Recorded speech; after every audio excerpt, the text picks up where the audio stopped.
The story begins with the title, "Everyone Looks Like a Pig, and He Awakened as a Pig Butcher."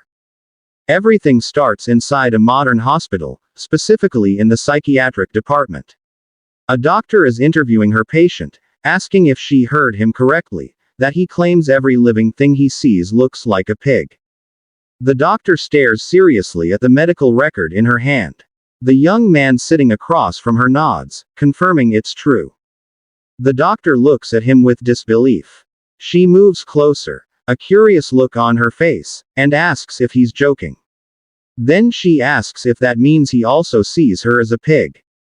The patient nervously nods again, afraid of what he's seeing, because in his eyes, even this beautiful woman in front of him has the face of a pig. The doctor frowns in confusion. She says it's the first time she's encountered such a case. With a curious tone, she tells the young man that he's quite handsome. She stood in front of the young man and slowly unbuttoned his clothes. She then says they'll run a physical examination to check if his body functions are normal. The young man's eyes widen in surprise at her sudden approach. The doctor continues the consultation and asks, "What do you see now?" The patient stares at her silently. What he sees is terrifying. The reflection of a pig-faced woman staring back at him. But in the doctor's mind, she don't believe it. She is beautiful in this. Even in a lunatic's, she couldn't possibly be a pig. But in the eyes of the young man he sees that his cocomelon is 2 pig heads. Finally, he answers, 2 pigs. The doctor steps back in shock, trembling. She tells him that he's seriously ill. Trying to calm herself, she sits back at her desk and begins explaining his condition. She shows him a model of a human spine placed on the table. Pointing at it, she explains that his spine is severely deformed, which could be compressing his brain and optic nerves, causing his distorted vision of people as pigs. The young man listens quietly, shocked, and asks what can be done to fix it. The doctor sighs and replies that surgery is the only option. However, the success rate is low, and failure could result in paralysis from the neck down. The young man falls silent, visibly disturbed. Then, with a dark expression in his eyes, he looks at the doctor and asks coldly, "Are you finished?" The doctor looks confused, and suddenly, the young man's eyes glow a deep crimson red. He asks, "Can you return my spine to me?" The doctor freezes, trembling. She glances at the spinal model in her hands, realizing with horror that he believes it's his own. She whispers, "Such a pity, he's such a handsome young man." The scene shifts to a bus station.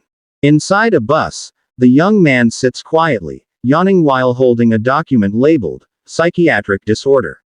Other passengers glance at him with unease. His name is Chuan. With a cold gaze, he stares at the paper in his hands. In his mind, he recalls that to him, everyone looks like a pig. Even now, every passenger on the bus has the face of one. He believes this may be related to the fact that his parents were both butchers. He murmurs to himself that today marks the day of his awakening ceremony. He had hoped to cure his problem before this day, but it seems that's impossible now.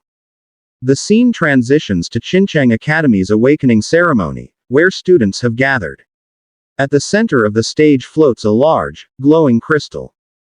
As Yi Chuan arrives, he wonders if his condition will affect his awakening, which would be a serious problem. Suddenly, a girl calls out to him, smiling shyly. "Big brother, you're finally here. If you were late, I'd have beaten you up." She's a beautiful girl, but to Yi Chuan, her hands and face resemble those of a pig. He grimaces at the sight but says nothing. The girl, named Shu Lingxuan, playfully taps his back and asks if he's listening. Yi Chuan only gives her an awkward glance. Nearby students start teasing her. One of them asks why she's holding on to Yi Chuan again, saying they act like a couple and will probably get married after awakening. Annoyed, Shu Lingxuan shouts at them to shut up. Then whispers not to mind her, causing Yi Chuan to shiver at the sight of pig-faced. Then, the principal's voice booms through the hall, ordering everyone to line up according to their ID numbers. The awakening ceremony is about to begin. He reminds them that their awakening will depend on three attributes: strength, agility, and intelligence. The higher their awakened rank, the greater their future potential. A high-rank combat profession would bring fame and honor not only to themselves but also to Xincheng Academy. The ceremony begins. Students place their hands on the crystal one by one. The first student touches the stone. Lightning sparks across it. The crystal glows, showing a mid-rank lifestyle profession: chair craftsman. The student's face twists in disbelief and tears up. The principal only shakes his head. The next student awakens a high-rank lifestyle profession: bricklayer. He falls to his knees in despair. The third student shouts in frustration. His result is a low-rank engineer. Finally, the fourth student approaches the stone, trembling. When he touches it, the crystal bursts into golden light. A message appears: combat profession, rare rank, shadow swordsman. The principal and everyone in the hall are stunned. Cheers erupt as they stare at him in awe. The examiner asks his name. The student proudly answers, Lu Jinglong. The principal pats his shoulder and praises him, saying he'll visit his home later to discuss his future plans with his parents. Lu Jinglong thanks him and walks off the stage proudly, greeted by his cheering classmates. Then the principal calls the next name, Yi Chuan. As Yi Chuan steps onto the stage, Shu Lingxuan cheers for him from the crowd. The principal watches closely, thinking that although this student seems slow, his attribute scores are astonishingly high, 10 points in all three stats, triple the average human level. Yi Chuan calmly places both hands on the crystal. The principal silently wonders if a miracle might happen. Suddenly, a surge of powerful energy bursts from the crystal, surrounded by golden and violet lightning. Everyone gasps in shock. Even the principal, who stares wide-eyed as he exclaims, "A purple golden light." As the smoke around the stone slowly faded, our protagonist was shocked at what he saw. Even the principal was astonished because the stone revealed a god-rank profession. However, what appeared on the stone said that his life profession was god-rank pig butcher. Our protagonist couldn't believe it and asked if it was really a god rank. The principal's face darkened in disappointment when he read that it was only a pig butcher. The students around could hardly contain their laughter. One of them asked why such a ridiculous profession existed, while another wondered if it was a blessing or a curse. The principal lowered his head in frustration, thinking if this was some kind of joke. He, Zhao Mingpin, had been a principal for many years, and finally, he had encountered a god-ranked profession, only for it to be a worthless butcher. Professions like blacksmiths, physician, or alchemists could at least bring glory. The greater the hope, the greater the disappointment. He thought this child would be a prodigy, but he turned out to be a complete waste. Holding his forehead, the principal struggled to even call out his name, stuttering in disbelief. Suddenly, our protagonist froze as a window system appeared before him. Reading it carefully, he saw a strange message that said, "Nemesis of the Pig Clan." A faint smile crossed his face when he realized that any extra damage dealt by pig-type enemies would be 50%. His eyes gleamed with excitement, feeling as if his mental illness had somehow become an advantage. Since everything in the world looked like pigs to him, this ability seemed perfect. As he walked down the stage, the students in front of him continued to laugh mockingly. Lu Jinglong sneered, saying he thought Xincheng Academy would produce a true dragon, but who would have guessed? It was only a pig butcher. The boy beside him laughed and said there was only one true dragon in Xincheng Academy, and that was him, Lu Jinglong's. With a grin and a mocking laugh, he said he was just joking. Our protagonist walked with his head slightly bowed, and when he reached Lingxuan, she told him that it was okay. She patted his head and praised him for awakening as a god-ranked meat butcher, saying maybe he was following in his father's footsteps. The male students nearby burned with jealousy and anger at what they saw. One cursed under his breath, while another nearly cried, biting his sleeve in frustration, saying how lucky Yi Chuan was. Blushing, Lingxuan shyly said that his father would definitely be proud of him. Looking at her, Our protagonist thought about how they'd been neighbors since childhood. Their families both had life professions and were always close. The principal then called for the next student, Shu Lingxuan. Before stepping up, she teasingly stuck out her tongue at Yi Chuan, saying it was her turn. She wondered whether she'd inherit her mother's tailoring profession or her father's winemaking one, but she didn't care what profession she'd get. She said she would always stay by Yi Chuan's side no matter what. Yi Chuan could only stare at her silently. Slowly, Lingxuan placed her hand on the stone. The giant crystal emitted a brilliant blue light, and everyone could feel the powerful pressure radiating from it. Lingxuan's eyes widened in shock as she looked at the display. Even the principal couldn't believe it. The stone revealed that her combat profession was of legendary rank, Snow Soul Sword Immortal. The principal was astonished. She did not expect Lingxian to awaken a legendary combat profession, especially when her parents only had simple jobs. Lingxian stood in the center of the stage, elegant and composed, with blue energy swirling around her body. The principal approached and smiled. "Don't worry," she said. "If you need help in the future, Xingcheng Academy will do everything to support you." Lingxian bowed slightly, her voice edged with confidence. "Thank you very much," she replied before stepping down from the stage. As she walked, she heard two students whispering at the side. "Isn't her boyfriend just a pig butcher?" One whispered. "And now she's a legendary combat class. Do you think he'll still follow her?" The other laughed. "Probably not. She's surpassed that guy's level. If the man has any shame, he'll leave on his own."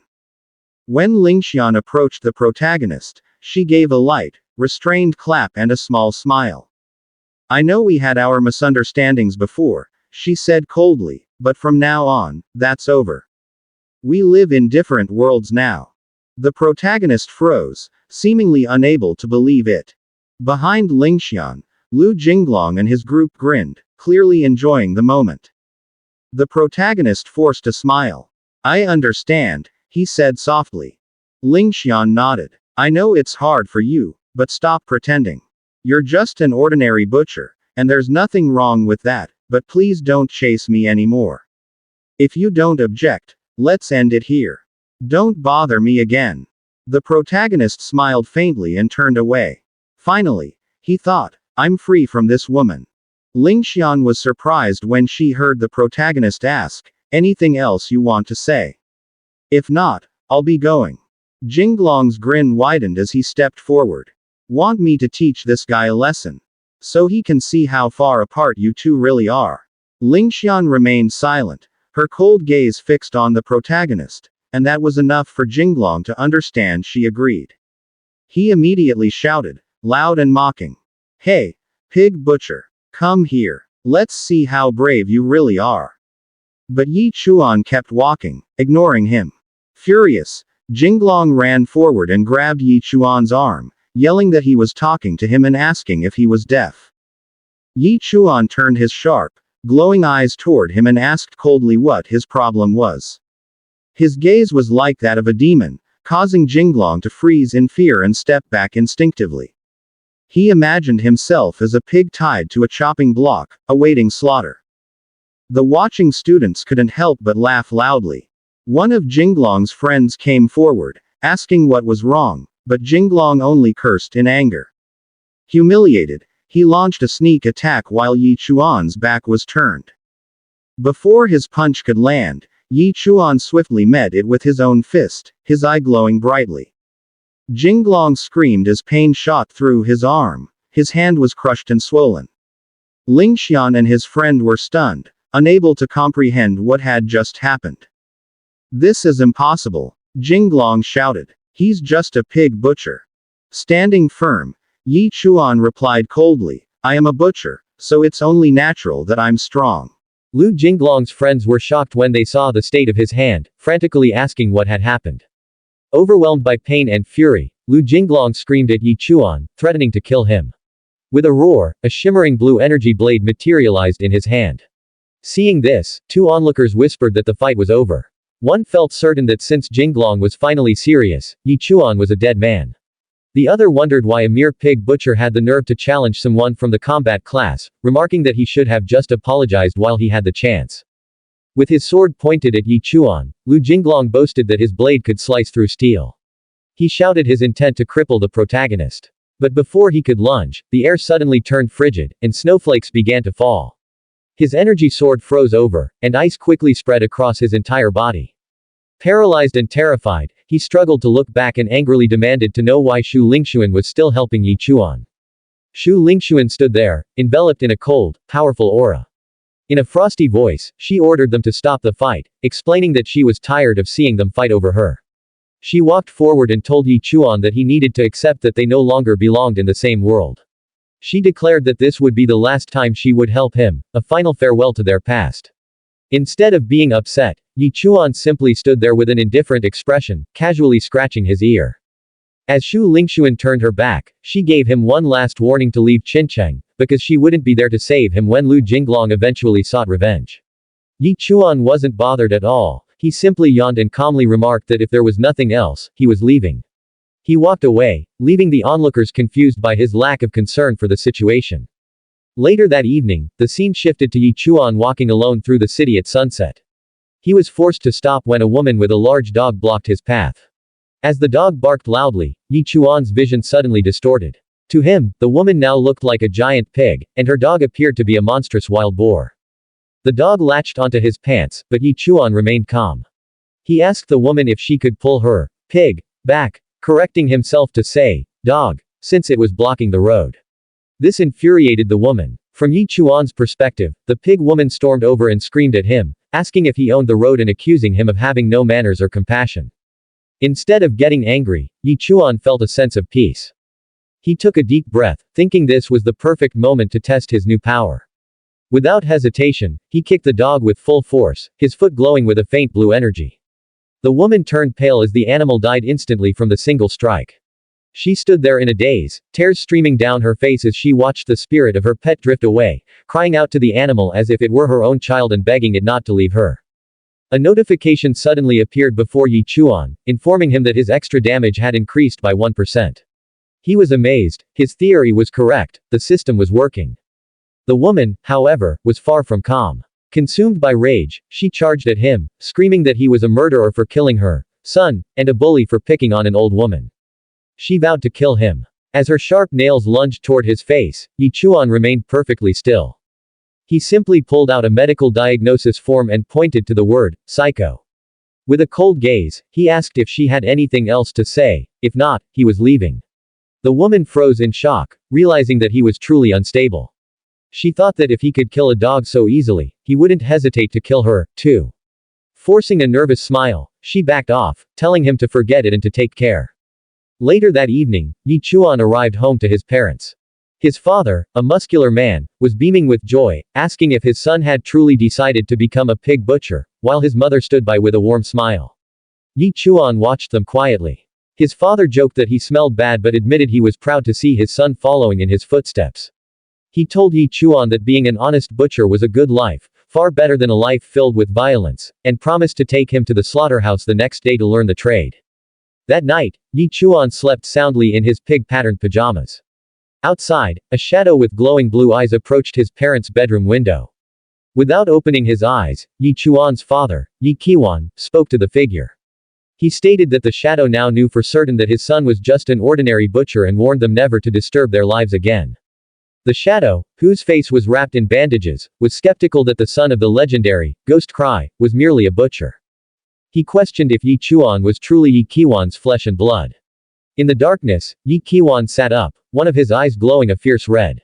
He warned the intruder to leave them alone, stating he wouldn't be polite next time. The shadow told him not to be angry, claiming they had seen enough proof. Since the son was just a butcher, the organization would no longer interfere. With that, the shadow vanished into the night. The following morning, Yi Qiwan took his son to the family slaughterhouse. It was a massive facility filled with rows of hanging carcasses. Wearing a black apron, Yi Chuan followed his father with a serious expression. His father explained that a great butcher needs a great blade. He led Yi Chuan to a special case containing 3 large cleavers and told him to choose one. Yi Chuan reached for the middle blade. As he gripped it, a blue notification appeared, he had selected a pig-slaying knife, and his god-slaying edge was now active. He would now automatically gain 0.1 free attribute points for every pig slaughtered with this weapon. With the weapon in his hand, Yi Qiwan began the first lesson. He told his son that the first step was learning how to handle the knife properly. Before them hung a large pig, but in Yi Chuan's vision, it appeared as a massive, low-growling wild boar. His father instructed him to aim for the weakest point for a clean kill and told him to take his first strike. Yi Chuan struck the hanging pig with a powerful swing. Blood sprayed across the floor as the animal's life was extinguished instantly. Immediately, a blue notification flickered in his vision. He had successfully killed a pig using the specialized knife. He received a 1% increase in extra damage, his level rose by 1%, and he gained 0.1 attribute points. His father watched, looking slightly taken aback and even breaking into a cold sweat. He praised the boy's strength but pointed out a flaw. Yi Chuan hadn't quite hit the ideal spot for a clean, professional kill. He explained that to do it properly, he needed to aim for the main artery in the neck. Yi Chuan listened in silence, glancing back at his father with a look of realization. His father walked over and placed a hand on his head, acknowledging that slaughtering pigs might seem tedious for someone so young, but reminding him that this was their way of life. Suddenly, Yi Chuan pointed toward the long rows of remaining livestock and asked if he could kill them all. His father burst into laughter, declaring that Yi Chuan was truly his son. He told him that if he was that eager, he could handle all the pigs, even the ones meant for Uncle Li and Uncle Chen. With his eyes glowing a faint red, Yi Chuan began his work, precisely slicing the throats of the animals. With every kill, the notifications piled up. A 1% level increase, 1% more extra damage, and another 0.1 attribute points. Soon, he reached the second rank. He killed another, and the system notified him he had reached the third rank. He continued relentlessly. By sunset, Yi Chuan sat calmly in front of a sea of hanging carcasses, staring at the screen floating before him. He had slaughtered 45 normal pigs. His extra damage against swine had surged by 100%, and all of his base statuses had increased from 10 to 15. He was now officially a level 5 novice. In the distance, his father stood with another man who watched the boy with a mix of awe and concern.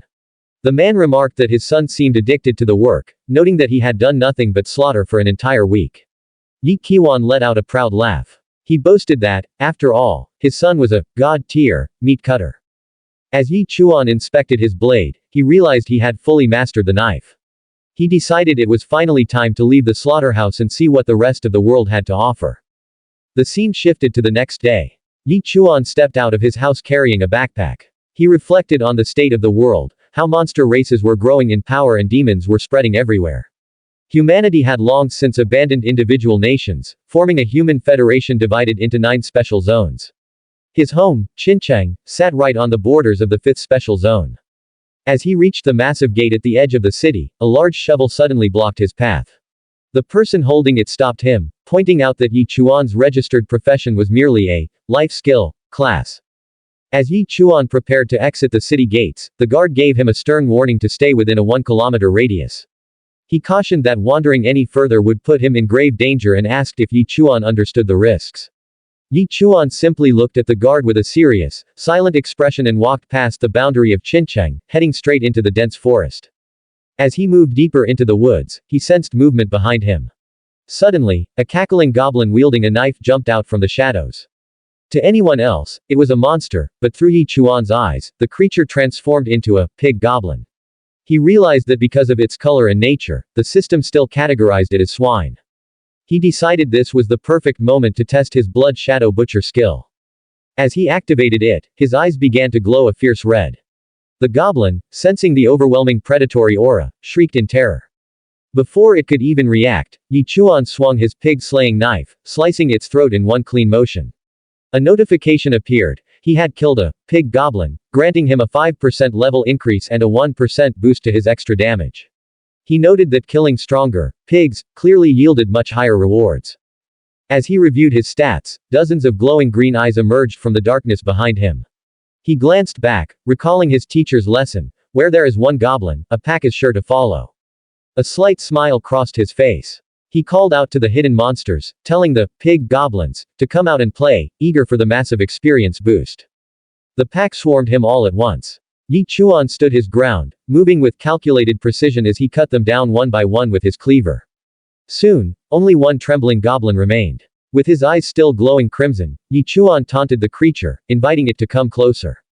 Terrified, the goblin turned and bolted. Yi Chuan followed the creature as it fled toward a hidden cave. Realizing this was likely their den, he stepped inside with a predatory grin, his eyes shining in the dark. A few moments later, the cave echoed with the screams of the monsters. It didn't take long for the floor to be littered with goblin corpses. His notifications confirmed that his level had reached rank 6 and all his statuses had increased. As he surveyed the carnage, a faint noise from the back of the cave caught his attention. He turned quickly on the floor, trembling and bound, her clothes torn and a gag in her mouth. She was weeping silently. Surrounding her were 2 goblin infants, desperately clawing at her for milk. When the woman realized a human had entered, her tears fell even harder. Though she couldn't speak, the desperation in her eyes pleaded for him to save her. The woman's body shook with a new kind of terror. Her fear was no longer directed at the monsters, but at the man standing before her. In his hand, he gripped a heavy, brutal blade, a meat cleaver designed to split through the thickest bone. As he raised it high, the woman's mind screamed for him to stop, her heart hammering against her ribs as if it might explode. She squeezed her eyes shut, braced for the end, only to hear the sharp whistle of the blade cutting through the air followed by a sickening thud. When she opened her eyes, she realized she hadn't been the target. Beside her lay the 2 goblin infants, cut to pieces in a single, violent stroke. The sheer force of the blow had caused the gag to fall from her mouth and the ropes binding her to snap. She stared in disbelief as the Yi Chuan sat down in front of her. His voice was cold as he told her she could stop screaming now, as every goblin in the cave was dead. She looked around and saw the lifeless body of a large goblin nearby. Overcome with relief, she threw her arms around him, trembling as she thanked him, certain that she would have been destroyed if he hadn't arrived. Yi Chuan's face remained entirely void of emotion. He flatly informed her that he hadn't come there to save her. Ignoring his bluntness, the woman began firing off questions, asking if he had truly killed all the goblins by himself, what his combat class was, and what his name was. As they made their way out of the cave, he finally answered, telling her his name was Yi Chuan. Once they reached the entrance, he pointed toward the horizon, instructing her to follow that path until she reached the city.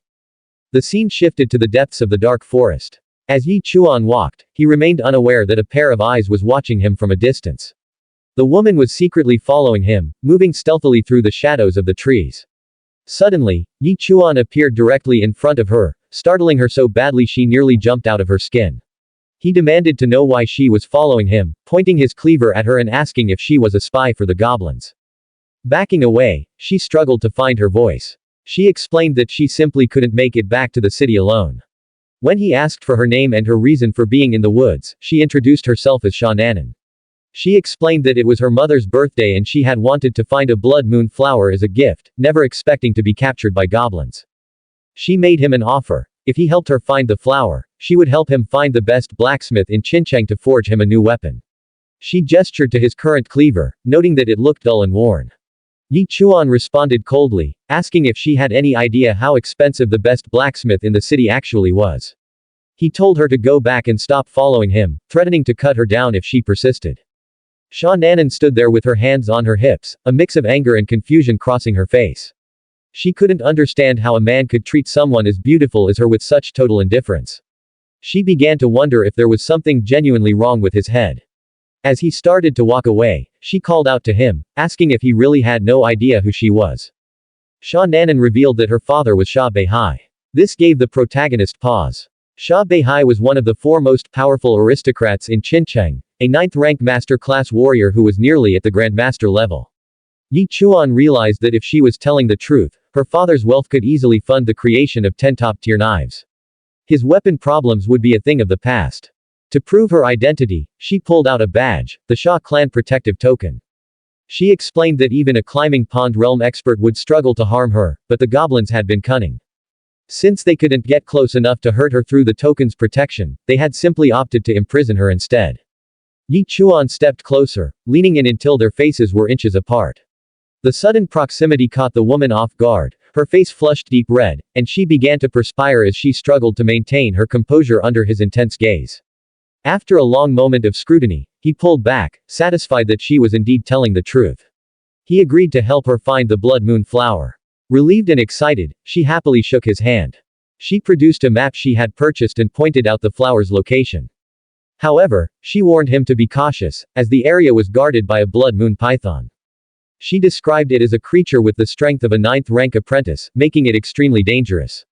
Yi Chuan asked for clarification, confirming that there was indeed a python there. When she nodded, expressing her doubt about whether they could handle it, he simply smiled. He remarked that he had never actually seen a python before. Sha Nanan felt as though he wasn't truly listening to her warnings, yet after seeing him slaughter a cave full of goblins in a single strike, she began to wonder if he truly possessed a god-tier combat class. With a smile, Yi Chuan urged her to lead the way. She stared at him for a moment, torn between a strange sense of trust and a lingering doubt about his recklessness. The scene shifted to a grassy field where the two were hiding from a nearby creature. Sha Nanan whispered a warning not to provoke the silver-horned rhino, noting that it was as strong as an 8th-rank apprentice. She suggested they quietly slip past it. To her horror, Yi Chuan stood up. When she frantically asked what he was doing, he calmly replied that if the beast was bold enough to eat grass today, it would likely move on to eating humans tomorrow. He declared that he couldn't allow it to live. The woman turned pale, stunned by his bizarre logic. Before she could stop him, he was already sprinting toward the rhino, bracing himself for the strike. As he reached the beast, he delivered 3 lightning-fast, powerful slashes. The rhino collapsed instantly, blood pooling around its lifeless body. Sha Nanan stood frozen, a chill running down her spine as she witnessed him take down such a formidable creature in a single breath. In that moment, she realized that this man was unlike anyone she had ever met. His strength was on an entirely different level. After successfully killing the silverhorn rhinoceros, a system window immediately appeared in front of the protagonist's vision, confirming that he had leveled up to rank 7 apprentice. His pig clan nemesis bonus damage also increased to 122%. As he looked at his simple butcher knife, now showing signs of wear and damage, he wondered how much longer it could last against enemies this strong. Meanwhile, the girl, still unable to believe what she had witnessed, suddenly approached him and firmly asked what his profession was. Calmly, he replied that he was a life-type profession, a pig butcher. The girl's eyes widened in disbelief, insisting that it was impossible for someone with a life-type profession to kill a silverhorn rhinoceros in a single strike. The protagonist ignored her and walked toward the rhino's corpse. He started slicing off the valuable silver horn of the beast, thinking to himself that it was a nice harvest. He casually explained that maybe the rhino was old, which made it easier to kill. Though still confused, the girl seemed to accept his explanation and mentioned that they were getting close to the place where the blood moon flower could be found. She thought to herself that this boy didn't seem to be lying. The two continued their journey together. The scene shifted to another part of the forest, where the principal of Qingcheng Academy was walking with his students, Shu Lingxuan, Lu Jinglong, and 2 others. The principal praised them for their performance during field training and smiled at Shu Lingxuan and the smug Lu Jinglong, saying they were the students he had the highest hopes for. Suddenly, the principal stopped. He sensed something unusual nearby and sternly said that someone was moving close to them. He shouted toward the forest, ordering whoever was there to come out. From the shadows of the trees, 2 figures emerged, Yi Chuan and Sha Nanan.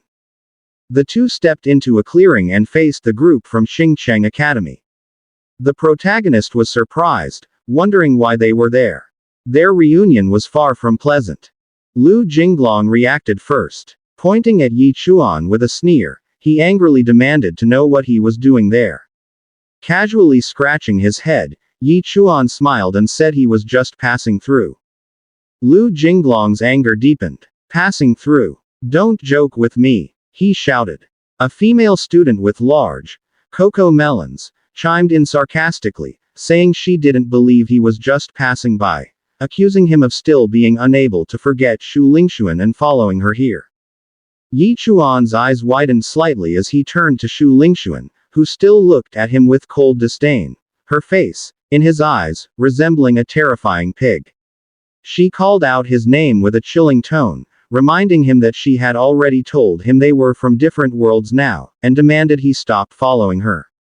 From Yi Chuan's body, a dark red aura began to seep out as he clenched his fists, struggling to control his anger. Seeing this as an opportunity, Lu Jinglong smirked and yelled that this was perfect. He had long been waiting for the chance to get revenge.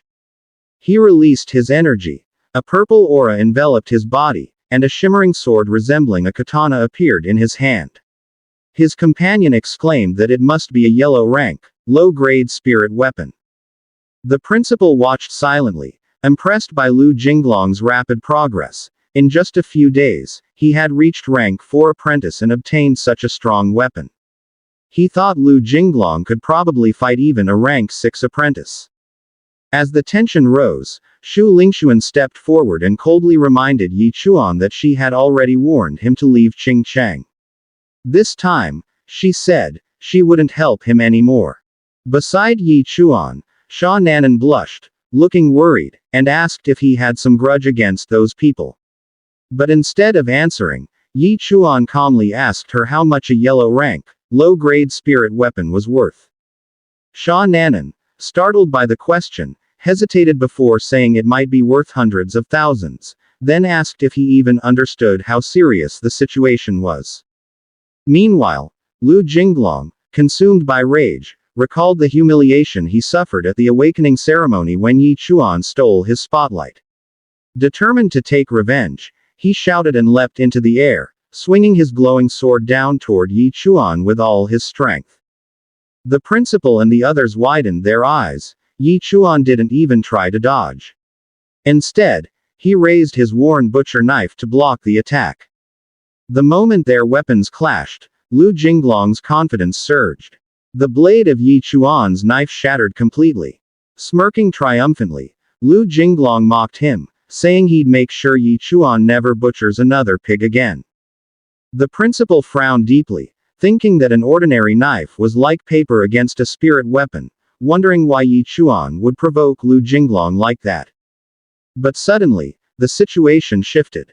Yi Chuan looked at his broken knife, then carelessly threw it to the ground. Coldly, he said, "I don't need a knife to end you."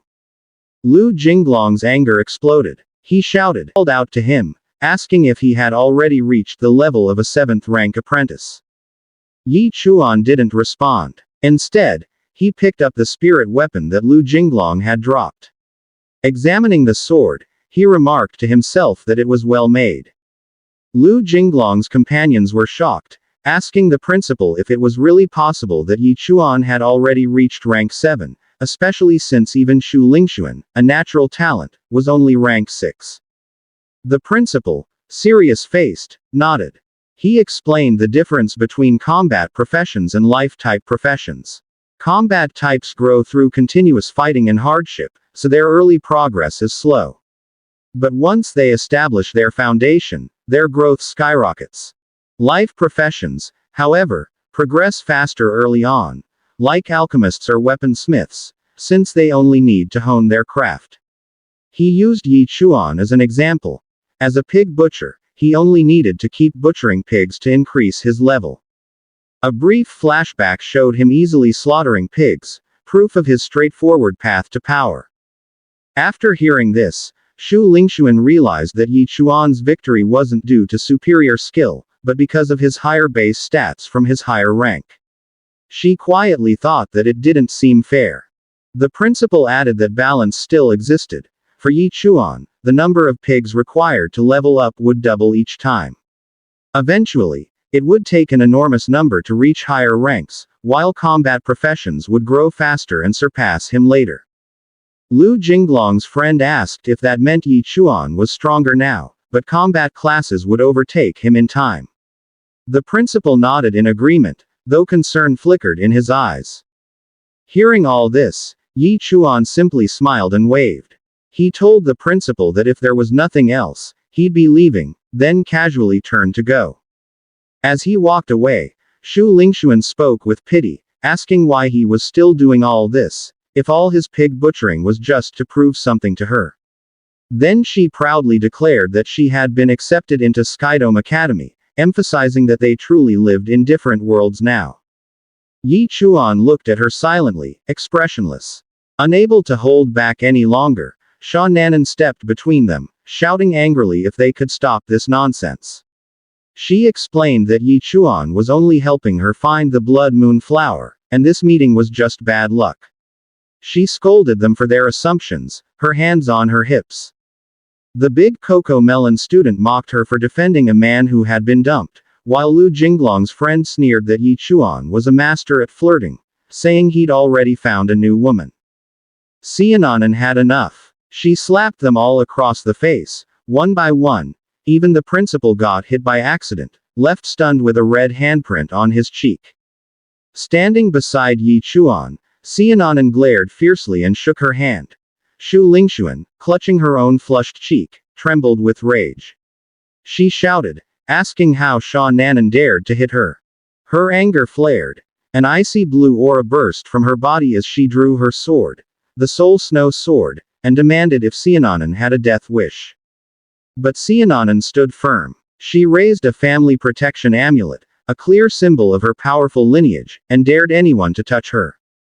The principal broke into a cold sweat, recognizing the Sha family crest. He quickly stopped Shu Lingxuan, realizing that Xiaonan was none other than the young miss of the Sha family. His attitude shifted instantly from stern to respectful. He apologized and asked what brought her there. But Xiaonan coldly replied that she could go wherever she pleased, and even scolded the principal for his students' poor behavior. Ashamed, the principal bowed and promised to discipline them once they returned. Yet Sha Nanan wasn't done. She pointed at Shu Lingxuan and demanded that she apologize to Yi Chuan. Shu Lingxuan froze, realizing who Sha Nanan was, the daughter of Sha Beihai, and wondered why someone of such high status would associate with Yi Chuan. Fearing to offend the Sha family, the principal sternly ordered Shu Lingxuan to apologize immediately. Reluctantly, she bowed her head and muttered a half-hearted apology. But inside, fury burned. She swore that the Sha family would regret this humiliation. Yi Chuan, bored of the drama, waved his hand and told Xiaonan they should leave. He joked that if they stayed longer, he'd miss the last bus. As they turned away, Lu Jinglong, kneeling on the ground, shouted weakly after them, demanding that Yi Chuan return his spirit weapon. But Yi Chuan walked off casually with the sword slung over his shoulder, teasing him to come take it back if he could. Xiaonan even stuck out her tongue mockingly. Lu Jinglong could only clutch his chest, shaking with rage, screaming that Yi Chuan would regret this. Leaving the academy group behind, Yi Chuan and Sha Nanan continued their mission. They crossed rocky terrain until Xiaonan pulled a map from between her cocoa melons. Looking at a glowing red cave ahead, she confirmed it was the place. She warned Yi Chuan to be careful. As they prepared, Yi Chuan received a system notification. He had officially chosen the spirit weapon as his exclusive butcher knife, activating its effect, God-slaying edge. Thanks to its higher quality, he would now receive 0.2 free attribute points per pig killed, double the previous rate.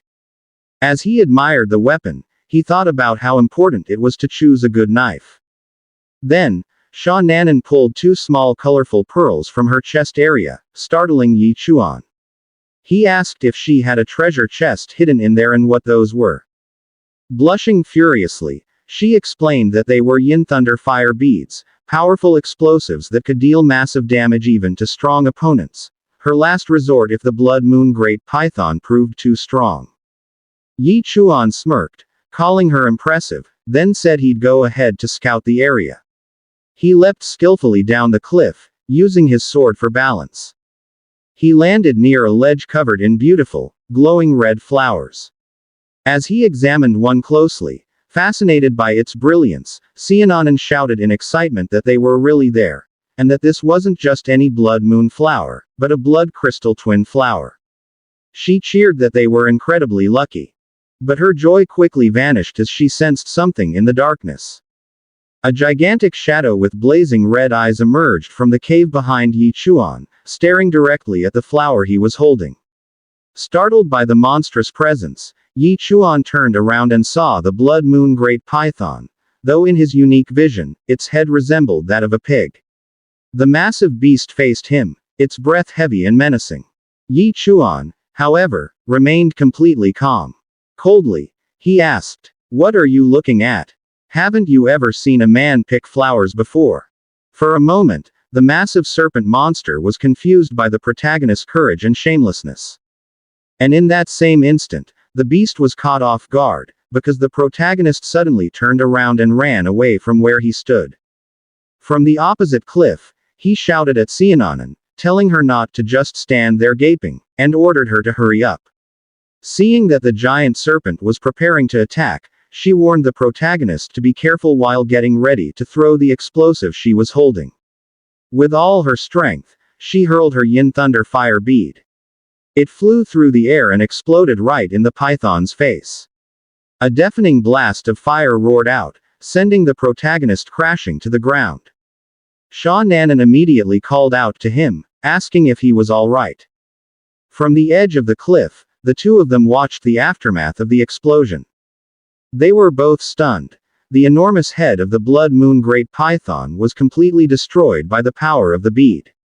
The protagonist wondered aloud if the bead was really that powerful.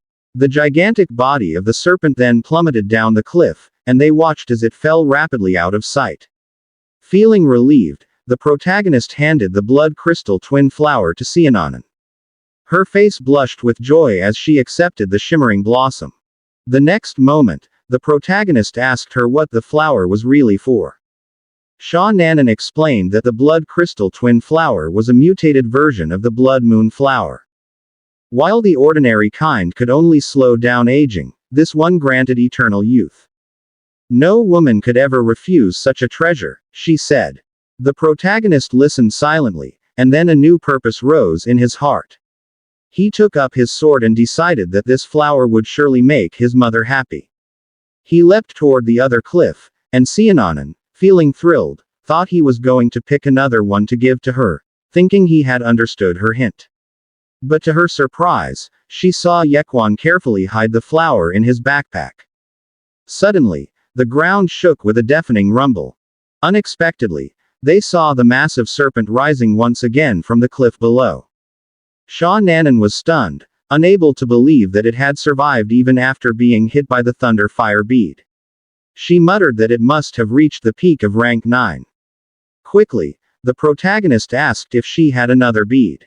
Shocked and anxious, Seonanon replied that her father had only given her one pair.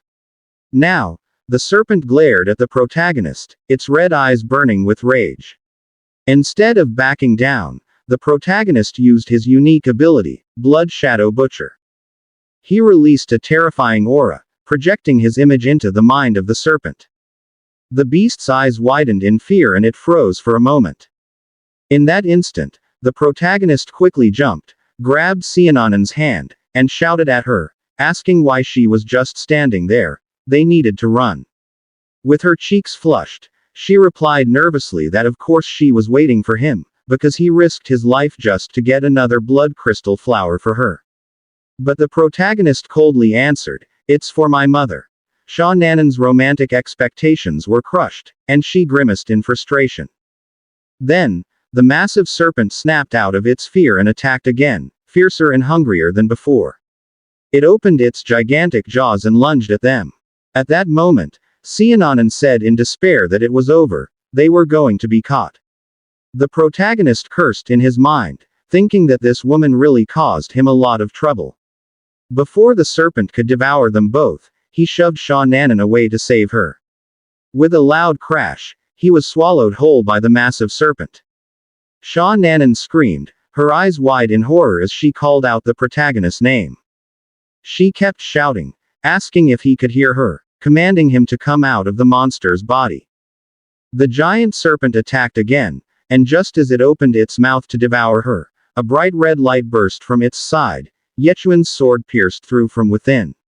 A crimson glow flared from its throat, slicing through its flesh in a violent slash. Seonanon stared in shock as the serpent's massive head fell before her. Amid the gory scene, the protagonist emerged, drenched in the creature's blood. He stood up and calmly asked Seonanon if she had been calling his name earlier. Overwhelmed with relief, she threw her arms around him, nearly crying with joy, thanking him for being safe and saying she didn't want anyone dying because of her. But then she frowned and glared at him, complaining that he stank, and that she almost got spat out by the serpent as waste. A system notification appeared. Special type beast defeated successfully.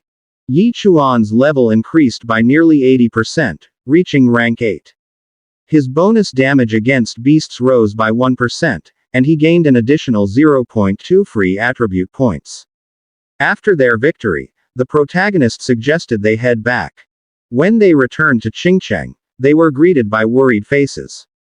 An elderly man in traditional attire hurried over, overjoyed to see Sha Nanan again, saying he'd almost fallen sick from worry and had already been about to send people to search for her. But Xiananan smiled brightly and presented the shining flower, saying they had found it and that her mother would surely be pleased. The steward scolded her, saying that if she wanted a blood crystal flower, they could have easily ordered their men to look for it. The outside world was dangerous, and something terrible could have happened to her. But Sha Nanan ignored him and insisted that she wanted to personally pick it for her mother, and that there was no problem since she had someone protecting her. The steward turned to look at the young man and asked who he was. Without hesitation, the protagonist replied, "I am Yi Chuan, a pig butcher." The old man froze, puzzled. He thought that since the blood moon great python appeared wherever blood crystal flowers grew, why would Miss Shaw find a fool with a life-type profession to protect her? But when he looked at the boy again, he couldn't deny that this youth might really have slain a blood moon great python. In the end, he praised the protagonist and removed a golden ring from his finger, offering it as a reward, saying it was worth 200,000 for helping their young lady. But the protagonist brushed it aside coldly and said, "I don't need it. I only want a butcher's knife." Our protagonist rejected the manager's offer, repeatedly saying that the only thing he wanted was a butcher's knife. The manager asked in confusion why he wanted a knife for slaughtering pigs, wondering if there was something wrong with the young man's head for refusing such a valuable thing in exchange for a simple tool. Sha Nanan stepped forward to explain. She told the manager, whom she called Master Zhao, that the young hero wanted to find the best blacksmith in Qingcheng to forge a spirit weapon for him, as they had agreed. Upon understanding this, the manager agreed to handle it. He urged Sha Nanan to go home with her guards, as her father was already worried. As she was being led away, Sha Nanan waved at our protagonist, asking if they would see each other again. After she left, the manager faced our protagonist with a serious expression. He said that while their family was grateful, he warned him not to entertain any inappropriate thoughts about the young lady. In our protagonist's mind, he had no romantic interest at all, since he only saw Sha Nanan as another pig-headed person. He assured the manager that there was no problem and that all he wanted was a top-tier spirit weapon. When the manager understood, he immediately turned around and informed our protagonist that the best blacksmith in Qingcheng, Master Tai Xin, had good relations with their family. He told Yi Chuan to visit him the next day after he had arranged everything. Having said that, the manager left. The scene shifted to a forest clearing where the giant snake had been slain. Now its massive monster was being eaten by wild animals. A new mysterious figure appeared, a beautiful demon woman with horns and glowing yellow eyes. She glared at the snake's corpse with deep anger, declaring that humans had killed her pet monster and stolen her treasure. Her forked tongue flicked out as she said she had memorized their scent, and they would not escape her. As one of her eyes glowed, she released a strong red aura from her entire body, spreading around and terrifying the animals that fed on the snake's corpse. The story returned to the city where Yi Chuan was seen walking down a street with a stolen spirit weapon strapped to his back. He arrived at a shop that bought and sold monster materials at high prices. Upon entering, he told the female shopkeeper that he wanted to sell some monster materials and placed the horn of a silverhorn rhinoceros on the counter.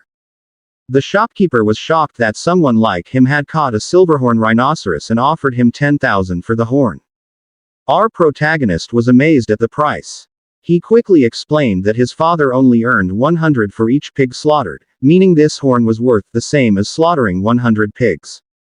As he thought about this, he noticed a shiny object on display.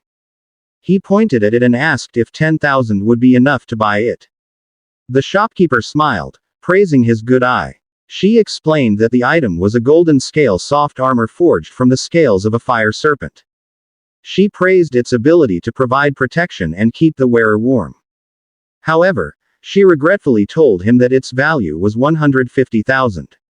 Once again, our protagonist was shocked, exclaiming that his father would have to slaughter 1,500 pigs to earn such an amount, which surprised the shopkeeper even more.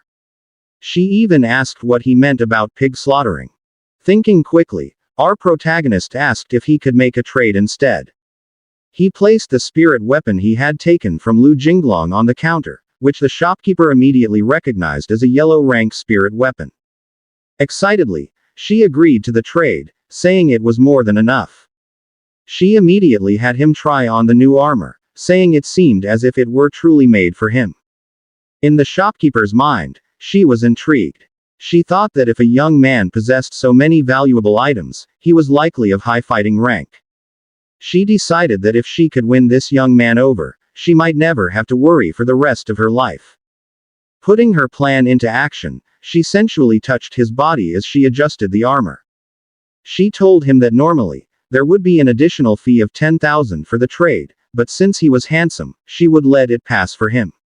She only needed to find a chance to thank him.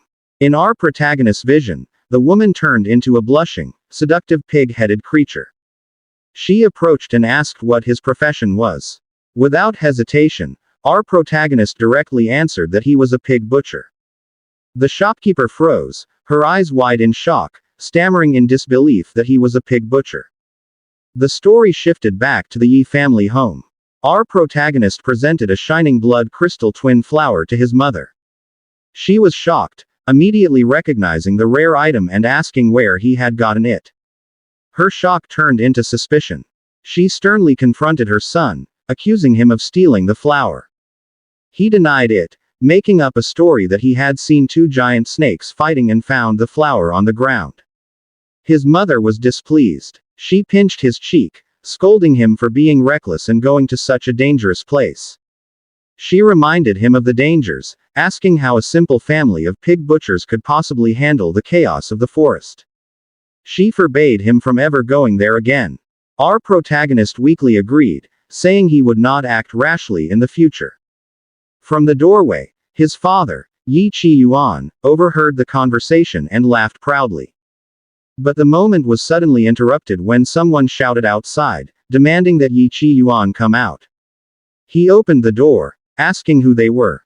He saw two furious men. The leader, a man with fiery red hair, was Lu Xing. He confronted Yi Chi-yuan, accusing his son of stealing his own son's spirit weapon. Shocked, Yi Chi-yuan immediately called him Brother Lu and said there must be some mistake. In his mind, Lu Xing was once his childhood playmate, but now a well-known 6th-rank climbing pond realm professional in the city. Because of their gap in status, they had grown distant. He continued to plead, explaining that his son was just a simple pig butcher and could not possibly have stolen a spirit weapon. His explanation was cut short when Lu Jinglong stepped out from behind his father, pointing at our protagonist and shouting that he had taken his weapon. Lu Xing mocked his former friend, asking why he could not even raise his own son properly. He said he had confirmed the story with Principal Zhao Ming and only came after verifying the details. He demanded that Yi Chi-yuan ask his son himself if the accusation was true. The worry was clear on Yi Qiwan's face as he turned to our protagonist, who avoided his gaze and looked tense. Sweating, he asked his son what really happened. Our protagonist did not avoid the truth. He looked at Lu Jinglong and explained to Lu Xing that his son had tried to kill him. He said he only took the sword as payback and that Lu Jinglong was lucky he had even let him go. Lu Jinglong shouted in fury, denying it and insisting he had only wanted to spar. Lu Xing ignored his son's cries and offered a solution. He said that out of respect for Yi Chi-yuan, he was willing to forget the matter if the sword was simply returned. But our protagonist directly answered that he had already sold the sword. That revelation struck like lightning. Lu Xing, Lu Jinglong, and even Yi Chi-yuan were stunned, speechless, and frozen in shock. The weight of the truth crashed down on them all, leaving them in utter disbelief. The news that the sword had been sold greatly shocked Lu Xing, Lu Jinglong, and Yi Kai-yuan, leaving them stunned in disbelief. When he recovered, Lu Xing's face darkened with rage and he directly told the protagonist that since the sword was gone, he would have to compensate with the sum of 1 million. Yi Kai Yuan tried to plead, saying the amount was excessive and that a spirit weapon of that kind was only worth around 200,000, but Lu Xing had no interest in the explanation. Instead, he released a terrifying purple aura to intimidate them, clearly showing that he was not negotiating but commanding. The protagonist grew angry at what he heard but was restrained by his father, who quickly agreed that they would repay the debt, explaining that they just needed time to gather such a large amount of money. Lu Xing gave them half a month to produce the sum and sternly warned his former friend that if they failed to pay, he himself would mercilessly teach the boy a lesson. As they left, Lu Jinglong smirked mockingly. Returning home, the protagonist's parents were overwhelmed with worry. His mother, anxious, asked her husband what they should do, suggesting he try to beg his childhood friend for mercy. With little enthusiasm, the father replied that he would try to bring pork as an apology gift, but it was clear he was crushed under the weight of the 1 million debt. Seeing his parents' distress, the protagonist stood up and bravely declared that they should not worry because he would handle it. His father looked at him, not with anger but with concern, and told him he did not blame him for what had happened, only that in the future, if he was in danger, he should confide in his parents instead of bearing it all alone. With those words, the protagonist felt the heavy weight of his father's love and resolved that he needed to have his new spirit weapon forged immediately. He believed that once he grew stronger, Lu Xing would no longer be a threat. But before the conversation could end, his mother stared at him suspiciously. She asked if he was hiding a secret, pointing out how valuable the blood crystal twin flower was and questioning how a simple butcher's son could have such a treasure. Worried for her son's safety, she voiced her doubts. At that moment, the protagonist decided he could hide no longer. With a heavy heart, he confessed that he was not normal. His parents were shocked, but his mother immediately misunderstood. Her eyes widened as she asked if her son's secret was that he was not attracted to women. The protagonist shook his head in exasperation, but his mother pinched his cheek and said she was open-minded, assuring him it was fine if he liked men instead, encouraging him to pursue his happiness, while his father quietly nodded in agreement. His father even added a confusing comment that it was fine as long as he didn't approach him, which only baffled the protagonist further. Annoyed, he clarified that he was not attracted to either men or women. He revealed the real reason. He had a mental condition that caused him to see all living beings as pigs. Suddenly, the scene shifted to his perspective, where his parents appeared as two pig-like beings, stunned in shock. In an instant, his father gripped his shoulder, struck by a chilling realization. Because he was a butcher and saw all beings as pigs, it meant he could kill any creature as if it were just a pig. The protagonist nodded in confirmation. Finally understanding the meaning behind it all, his mother asked her husband if their son's profession was actually combat type. With full trust and newfound pride, his father confirmed it. With the truth revealed, the father's demeanor changed. He called his son to follow him, deciding that it was time to teach him real skills. Under the dark sky illuminated by the moon, he led the protagonist along a long mountain path. He explained that after many years of pig butchering, he had developed his own unique pig-slaying knife technique, and he would pass it down to his son so that he could have something to rely on in times of danger. The protagonist was confused, reminding him that he had already caused them a debt of 1 million, so why would he still be taught? But with a serious face, his father said that while 1 million was indeed a huge amount, the safety of his son was far more important. He began the lesson with a simple principle. The greatest truths are simple, and so is pig slaughtering.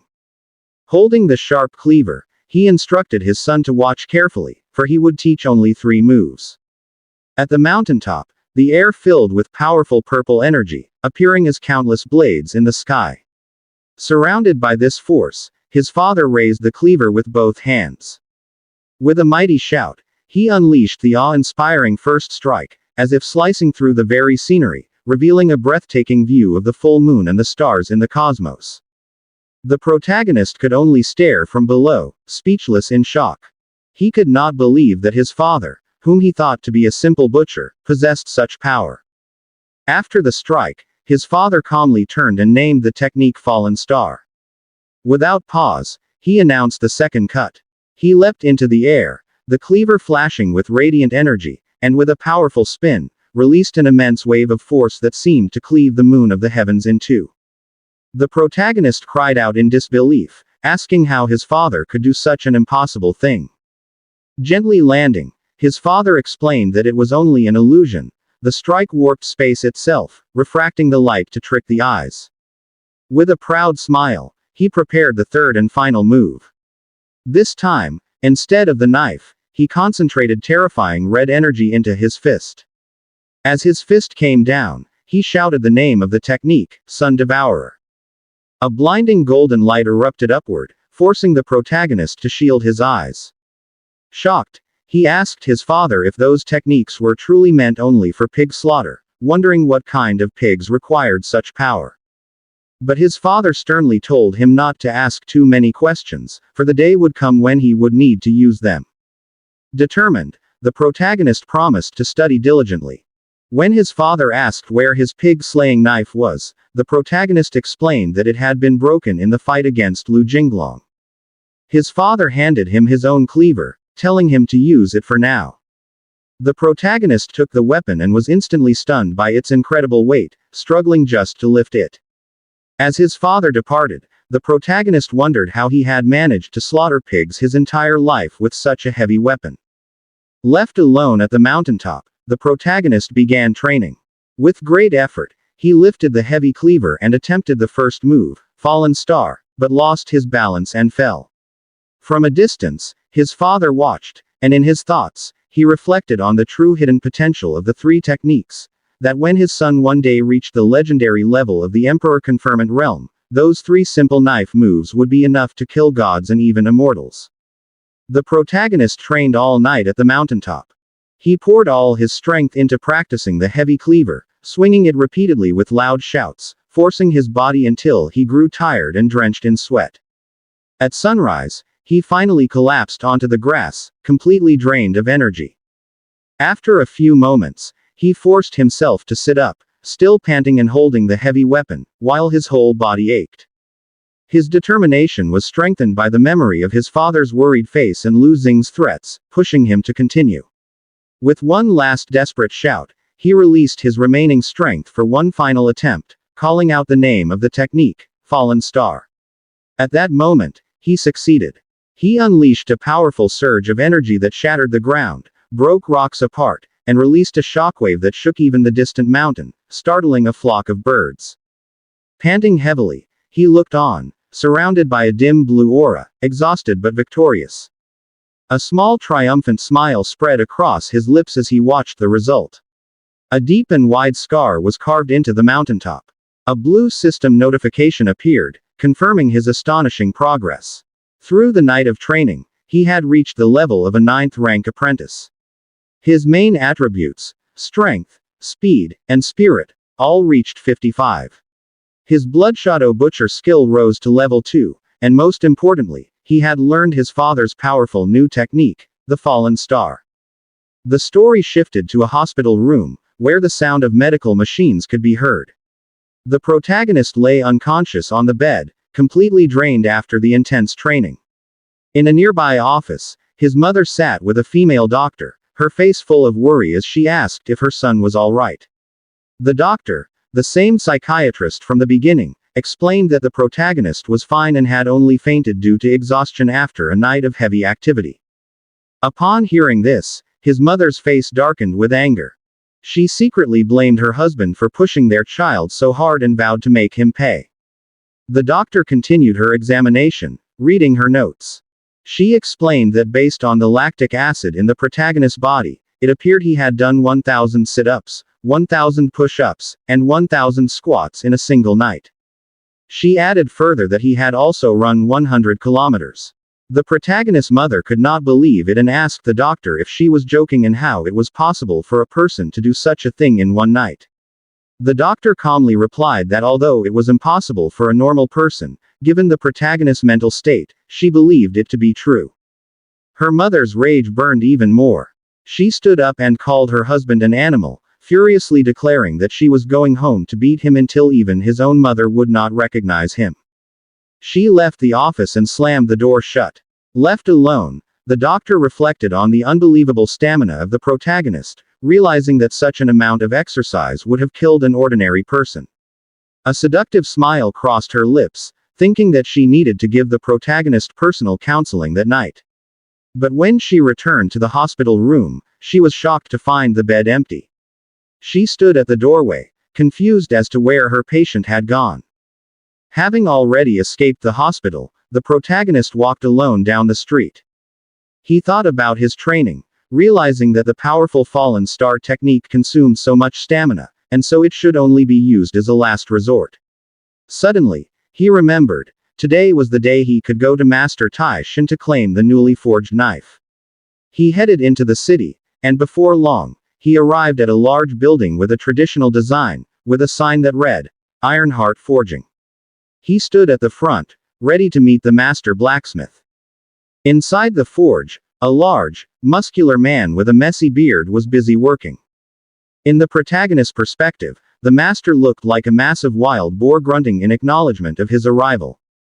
Master Taishin confirmed the boy's identity, and the protagonist only nodded. The master explained that the steward of the Shaw family had already spoken to him, and he had worked all night to forge the knife the boy requested. He approached and looked at him with doubt, saying he had heard that the boy was just a simple pig butcher. It was strange, he said, that the Shaw family had spent so much and rushed him just to forge a weapon for a mere butcher. He suspected that the only reason would be if the boy had saved the young lady of the family. As he spoke, he opened a fine wooden box, revealing a beautiful, smooth, dark-bladed knife. The protagonist was about to reach for it, but Master Tai Shin stopped him, telling him not to be so hasty. The master, who in Yi Chuan's eyes appeared as a fierce red-eyed wild boar, explained the extraordinary quality of the weapon. He said it was forged from a piece of thousand-year-old cold iron, making it a high-quality, yellow-ranked weapon. He also gave a warning. A powerful knife chooses its owner. If the boy's strength was lacking, he might not even be able to lift it. The protagonist ignored the warning. He grasped the handle of the new knife, and with cold determination on his face, he raised the powerful weapon with startling ease. Master Tai Shin was shocked and frightened, almost struck as the boy lifted it. As the protagonist observed the blade, he thought to himself that it was lighter than the extremely heavy cleaver his father used. Master Tai Shin, who in his eyes looked like a trembling and sweating wild boar, stared in disbelief at how the boy could lift such a heavy weapon effortlessly. Holding the gleaming new weapon, the protagonist asked what its name was. The master stammered that it had no name yet, and since it now belonged to the boy, he should be the one to name it.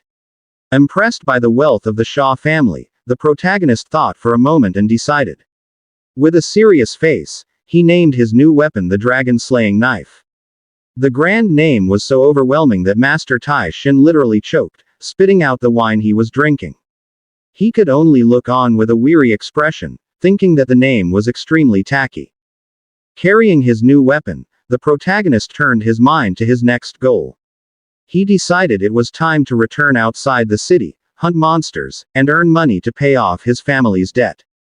He strapped the knife to his belt, knowing that the most important thing was to raise his rank. He believed that once he reached the next level of power, he would have a chance to face Lu Xing. As he walked down the city street, he overheard a conversation between two injured men. One complained that suddenly many different aggressive races and beasts were appearing, attacking people randomly as if they had gone mad. His companion agreed, adding his own terrifying experience of being chased for 10 miles by an armored bull, a beast usually known to be peaceful. Instead of being afraid, the protagonist's eyes flashed with a dangerous purple glow full of excitement. A wicked smile spread across his lips. He thought to himself that this was excellent news. Now, he had plenty to kill. After news spread about the increase of monsters, Yi Chuan returned to the dangerous border forest. Suddenly, he stopped, feeling intense unease.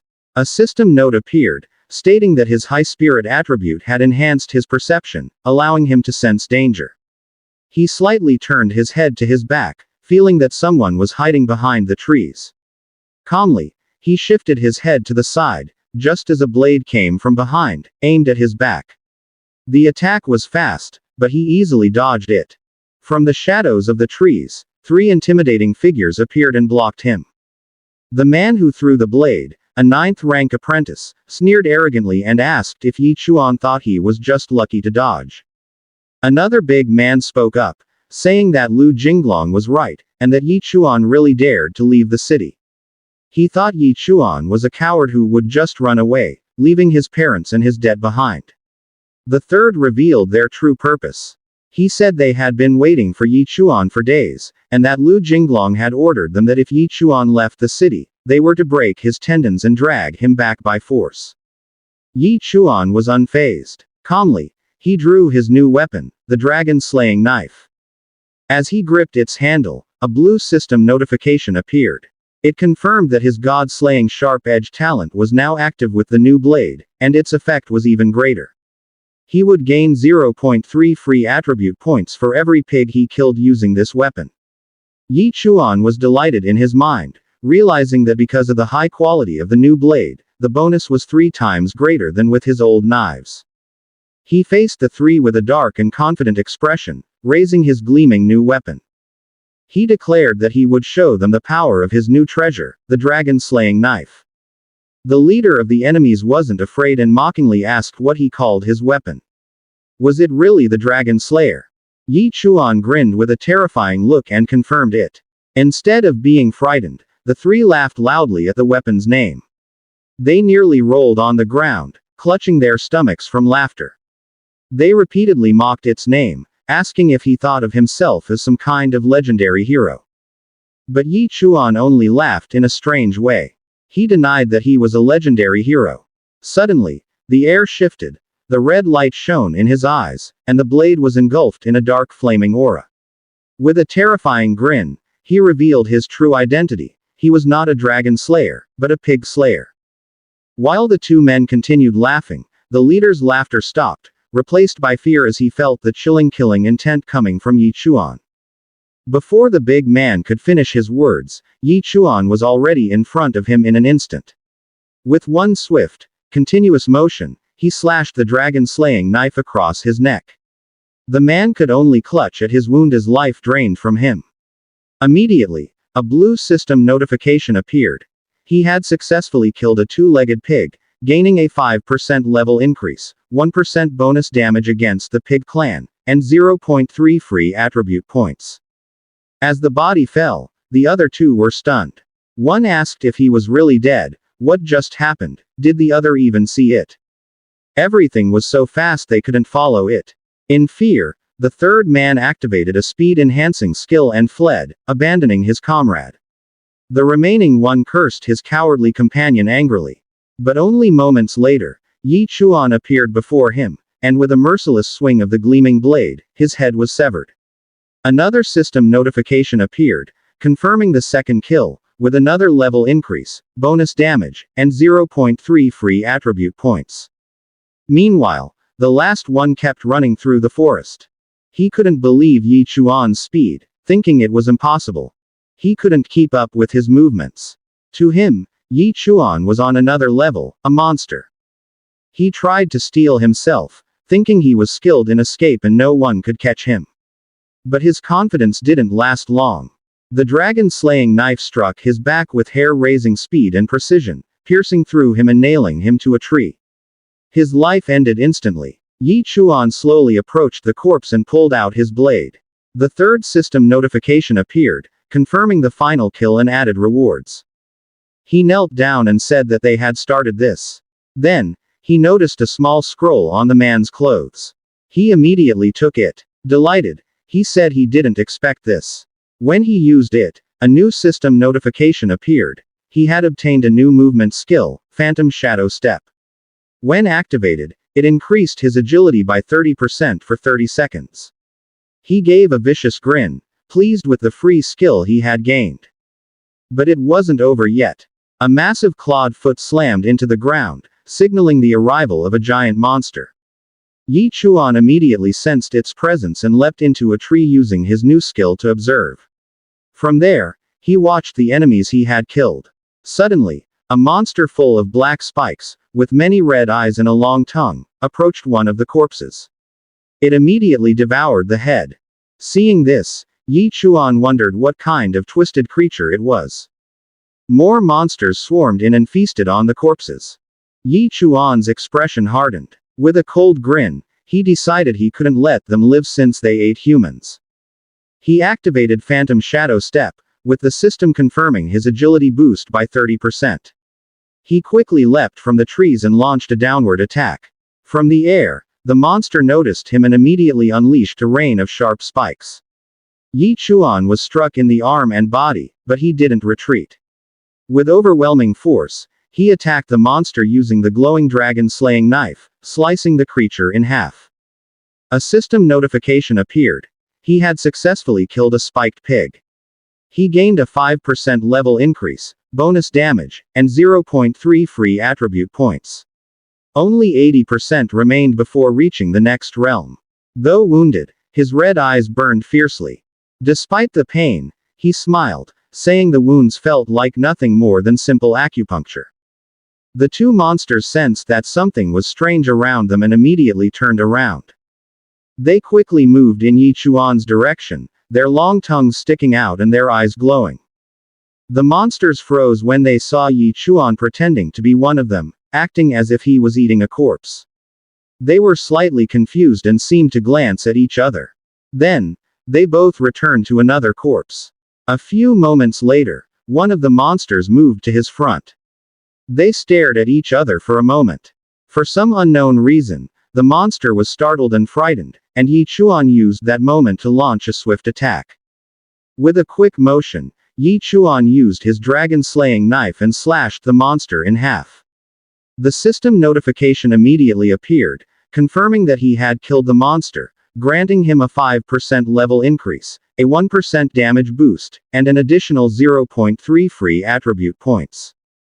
He did not stop and quickly targeted the next monster, which was busy devouring the corpse of another bandit. With full strength, Yi Chuan raised his knife and brought it down, cutting the monster vertically in half. Once again, the system notification appeared, confirming that he had killed the monster, granting him a 5% level increase, a 1% damage boost, and an additional 0.3 free attribute points. After the battle, Yi Chuan tended to his wounds. He grimaced in pain as he pulled out a long thorn from his arm. Another system notification appeared, stating that he was now 70% of the way to the next level of power. With full determination, he stepped deeper into the darker and more terrifying part of the forest, thinking that he needed to reach the next level today. But he suddenly stopped when a gigantic creature burst out from the collapsing trees, a shield-covered rhino with a golden horn and glowing green eyes. Yi Chuan was shocked and remembered his strange thought earlier. He was right, and the monster was indeed a man-eater. The rhino roared loudly and charged at him. Yi Chuan quickly reacted and moved fast, dodging the attack with a perfect leap. As the monster passed beneath him, he swung his dragon-slaying knife in a powerful, glowing arc of energy, cutting the giant creature from below. The system notification immediately appeared, confirming that he had killed the monster, granting him a 5% level increase, a 1% damage boost, and an additional 0.3 free attribute points. While Yi Chuan knelt down to catch his breath, the rhino's corpse fell behind him. But then something strange happened. The huge body began to move, as if being pulled by an invisible force, like unseen threads. Yi Chuan was confused and asked himself what was happening. He thought the creature had turned into a zombie. A moment later, the corpse was dragged down into a large, dark crevice in the ground. Angrily, Yi Chuan shouted that someone was stealing his gold. He refused to let it go, so he jumped down into the crevice, holding his knife and yelling that he would fight for it to the death. When he landed, he found himself in a massive dark cave. To his shock, he saw that the walls were covered with thick, sticky webs, and hanging from them were wrapped bodies of various large monsters. But he stopped looking around when an even greater danger appeared from the darkness, a gigantic spider-like monster with countless glowing red eyes and sharp fangs. Without wasting time, the monster brought down one of its golden, sharp, and heavy legs. Even without looking, Yi Chuan immediately blocked the attack with his knife. His eyes widened in shock. When the dust settled, he saw the monster's full form, a massive spider with a body like steel and gleaming golden legs. His shock turned into greed when he realized that the legs were made of pure gold. A wide, crazed grin appeared on his face as he imagined how rich he would become if he could obtain them. With a loud shout, he declared that he would take those golden legs. Before he could move, the monster swiftly attacked with its 4 sharp golden legs. Expertly, he used his knife, blocking the rapid strikes from the spider's golden limbs. When its physical attacks had no effect, the monster changed tactics.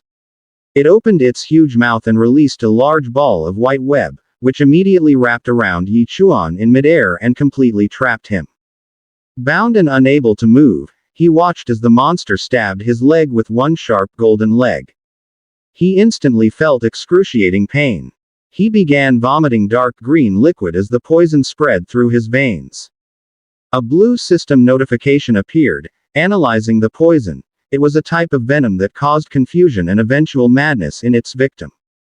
As Yi Chuan suffered from the poison, the massive spider moved closer, ready to finish him off. But then something strange happened. From within the thick web, his eyes began to shine with a bright blue energy as he tried to break free. With a powerful burst of energy, he shattered the web and escaped.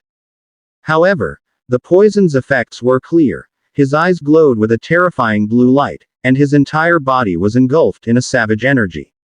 He had entered a complete berserk state. As his eyes radiated an eerie energy, the spider hesitated to approach because of his strange aura. The poison did not weaken him. Instead, it turned him into a storm of destruction. He swung his knife relentlessly, blocking the simultaneous attacks from the golden legs. Because of the ferocity of his attacks, the monster was forced to retreat and defend itself. In fear, it tried to escape, but it suddenly realized it couldn't move.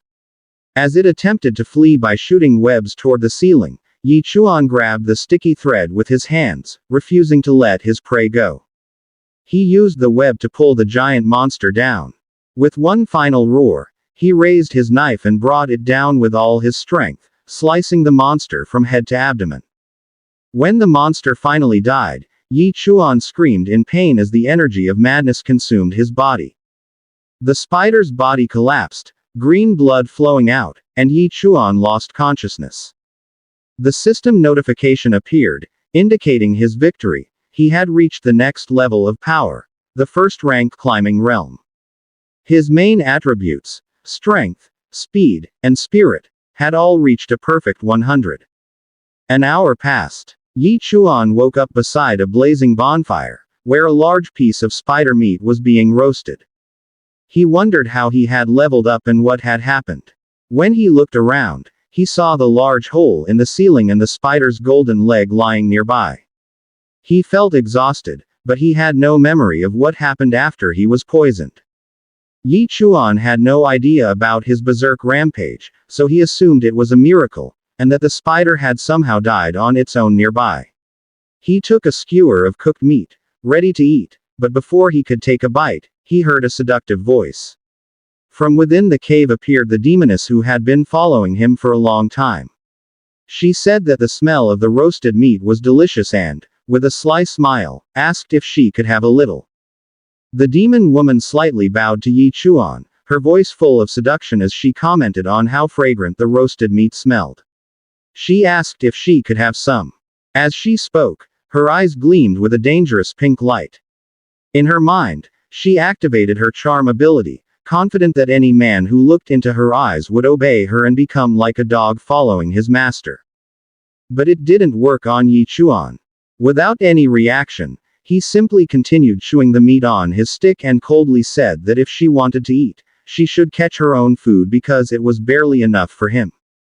The demon woman froze, shocked and confused. She couldn't understand why her power wasn't working. From Yi Chuan's point of view, the reason became clear. In his vision, the seductive demon was merely a creature with the face of a pig, large horns, and a snout. He stared at her emotionlessly, wondering why she had horns. The woman changed her tactic and gave a sweet smile. She said it was fine if he didn't want to share, but she just wanted to ask a question. Yi Chuan ignored her, still eating the roasted meat. Annoyed, the woman asked again if he had seen the blood crystal twin flower in the area. She explained that it was a treasure she had cared for over several decades, and angrily said that her pet giant snake had also been killed. She stepped closer, staring sharply at Yi Chuan, and asked if he knew who did it. While chewing, Yi Chuan slowly realized what she meant. Panic hit him when he realized that he was the one who killed the beast and took the flower. Shocked, he choked on the meat. The woman noticed his reaction and directly asked if he was the culprit.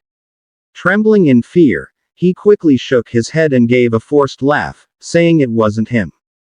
The woman just stared at him, expression unreadable. Out of fear, Yi Chuan quickly came up with an excuse. He said he knew who did it. A man named Lu Xing, and angrily added that the same man killed her pet snake. He even pretended to be angry at Lu Xing's cruelty. The demon woman smiled, pretending to believe him. She said she would go find Lu Xing, then turned around. But suddenly, she spun back, furious, and attacked with a huge clawed hand. She shouted, asking if Yi Chuan thought she was an idiot. Yi Chuan barely dodged and tried to block the powerful strike. Lightning sparks flashed where they clashed. Her eyes blazed with fury as she said she had known all along that he was the one. She explained that she remembered his scent, which was how she found him. Caught in his lie, Yi Chuan shouted in frustration, asking why she even bothered to ask if she already knew the truth. The woman smirked, amused by his desperation. Then she unleashed her true power. A terrifying red aura burst from her body, wrapping around the area like fire. The energy formed crimson shadows that shot toward Yi Chuan, wrapping around him and lifting him upside down in the air. He screamed in shock as the shadows gripped his legs. The woman glared at him coldly and threatened, "Tell me where the flower is, or I'll kill you right here." On the brink of death, Yi Chuan released his hidden skill, Bloodshadow Butcher. His eyes glowed with a sinister red light. The situation immediately turned. The demon woman was filled with terror when she saw her own eyes glowing red too. She was trapped in a horrifying illusion. In her mind, she saw herself lying on a giant butcher's table, bound, while a monstrous version of Yi Chuan stood before her, eyes burning with hatred, holding a massive cleaver, ready to butcher her. In an instant, the illusion shattered, but the fear lingered. The woman trembled, clutching her arm where a small cut had appeared. Yi Chuan took advantage of the moment, tore through the shadow bindings, and jumped down to the ground. He immediately ran, activating the nether shadow technique to boost his speed. As he fled, he shouted that she could take the meat and legs of the golden spider as payment for the flower. The woman snapped out of her daze and screamed in rage. Her body turned into a streak of crimson light as she chased Yi Chuan through the forest. While running, Yi Chuan realized how fast and powerful she was. He knew he couldn't outrun her. If he couldn't escape, he would have to use his final energy-consuming technique. But before she could catch him, a massive, fur-covered hand with sharp claws suddenly grabbed a tree. Two glowing red eyes shone in the darkness. A gigantic demonic ape emerged, roaring fiercely and blocking his path. Yi Chuan stopped for a moment, dodging the creature's powerful punch while shouting in confusion, asking where the pig-faced ape had come from. After dodging, the furious woman chasing him arrived at the scene. The woman, surrounded by crimson energy, landed and faced the monster. It roared, pounding its chest and releasing waves of energy. She also frowned in confusion, wondering where the beast came from. Enraged, she shouted for it to get out of her way. A violent battle broke out. The ape tried to crush her with its fists, but she was quick, dodging, spinning, and wrapping its head in red shadows. Seizing the opportunity, she stabbed it in the head with her sharp claws. The creature howled in pain, shaking the ground. She stood on its shoulder, ready to strike again, until the beast finally collapsed, defeated. After the fight, the woman's cold gaze turned back to Yi Chuan. She landed in front of him, only to be surprised when she saw he was no longer running. He stood before her, holding a knife, ready to fight. When she noticed his stance, her eyes widened. She recognized that technique. Yi Chuan raised the dragon-slaying knife with both hands. His body was surrounded by a thick purple aura, his face serious and focused. His eyes flashed with a terrifying orange light. In a heavy tone, he spoke the name of the technique his father had taught him, Fallen Star. Terrified and trembling, the demon woman knelt on the ground, unable to believe it was possible. No one used that technique anymore. She wondered if he was just fooling her. She couldn't take the risk. If he truly knew that technique, she was as good as dead. Not far from them, a sexy young woman spoke up, calling out to her uncle Chuan, saying that something was happening ahead. Yi Chuan and the demon woman immediately sensed the approaching group. A muscular man carrying a huge hammer, a beautiful and curvy woman in revealing clothes, and a man with an eye patch were coming their way. The demon woman thought they were Yi Chuan's companions, so she said she didn't expect him to have backup. She asked if he brought her here just to get her caught. She even shouted that he should remember this before quickly flying away. Yi Chuan was stunned, thinking to himself, "You're just finding an excuse, and then you run away." Miss Yang's group arrived behind Yi Chuan while he remained silent. Uncle Chuan couldn't believe what he saw. Lying before him was the massive corpse of the wind-fire ape. He shouted at Miss Zhang, saying that the wind-fire ape that escaped from their team was killed by this kid. Raising his hands, Yi Chuan firmly said it wasn't his fault, that he was just passing by. The sexy Miss Zhang slowly approached him and seriously asked for his name. Yi Chuan didn't answer immediately, thinking they might be planning to frame him. No matter what he said, no one would believe him given the situation. He introduced himself and told them to listen, but the woman cut him off and suddenly grabbed his hand, inviting him to join their Nine Heavens alliance. The man with the eye patch smirked at the sight of her holding Yi Chuan's hand, but in Yi Chuan's eyes, the beautiful woman's hand looked like that of a pig, making him feel uneasy. Yi Chuan recalled that the Nine Heavens Alliance was one of the three major powers in Xinjiang, alongside the Thunder Lion Alliance and the Xia clan.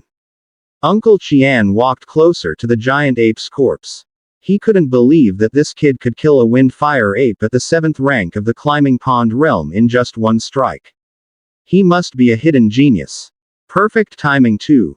They were recruiting members, and having him would be a huge gain. Yi Chuan thought about how terrifying that demon woman was, killing a 7th rank Climbing Pond realm beast in an instant. She might even become a problem for him someday. Still, he figured it wouldn't be bad to have some allies. Miss Zhang asked him what he thought. They were planning to face the Flame Blade King and needed powerful teammates. The girl was surprised when Yi Chuan asked who the Flame Blade King was. She thought, isn't he a combat class, but doesn't even know the Flame Blade King? She explained that the levels of professional advancement were as follows: Apprentice Realm, Climbing Pond Realm, Master Realm, and Grandmaster Realm. Each realm was divided into 9 smaller ranks. Once someone surpassed the 9th rank of the Grandmaster Realm, they could be sealed as a king. The Flame Blade King was already a being in the sealed king realm. Yi Chuan asked what one could gain from defeating him. The man with the eye patch scoffed and called him an ignorant kid, explaining that if he could defeat a powerful sealed king realm expert, he could inherit that person's title and rank. But that wasn't the kind of battle just anyone could attempt. Yi Chuan thought, so that means, with just one victory, you reach the top instantly. Of course, he wanted to give it a try. After a moment of thought, he boldly decided to join the Nine Heavens Alliance. The girl happily approached him, saying, "Great. We've gained another member for our team, one step closer to success." The man with the eye patch clicked his tongue in annoyance, saying, "How naive. Meanwhile, Uncle Qian took his knife and stabbed it into the beast's body. Yi Chuan saw him struggling and asked if he was skinning it. Miss Zhang confirmed he was right. To approach the Flame Blade King, one needed armor resistant to extreme heat, crafted from the hide of the Windfire Ape. Without it, entering his territory, the Burning Sky Valley, would melt a person instantly. They had planned to skin it after capturing it, but didn't expect it to bite through the metal chains and escape. Yi Chuan volunteered to do the skinning himself, boasting that he was skilled at such tasks. The woman was amazed and couldn't believe he could skin a beast. With a serious look, Yi Chuan declared he was experienced. He jumped onto the corpse, drew his Dragon Slayer knife from his waist, and with swift movements that left blue streaks of light in the air, he began cutting. After just a minute, he had perfectly removed the beast's hide. He placed it on a large cloth and carefully wrapped it up. The two men were left speechless at Yi Chuan's skill, and even Miss Yang's eyes widened in admiration at his surprising talent. Once they were done, they began walking away from the area. Uncle Qian told Miss Zhang that since they had obtained the hide, they could now craft the fire-resistant armor. Everything was ready. This time, they would surely reach the Sealed King inheritance before anyone else. But suddenly, three figures appeared ahead, blocking their path. The man standing in the middle looked at them with a frightening dark blue aura. Miss Zhang immediately recognized them. It was the Thunder Lion Alliance. She wondered why they were there. The three men grinned, and their leader, the one in the middle, called out to Miss Zhang, asking if she could hand over the Windfire Ape's hide to them. With a serious look, Miss Zhang asked the leader if he had known about their plans. Were they lying in wait here? The leader replied, Miss Zhang, sharp as always. He probably knew what would happen if they didn't hand it over. He drew two sharp weapons with a grin fixed on his face.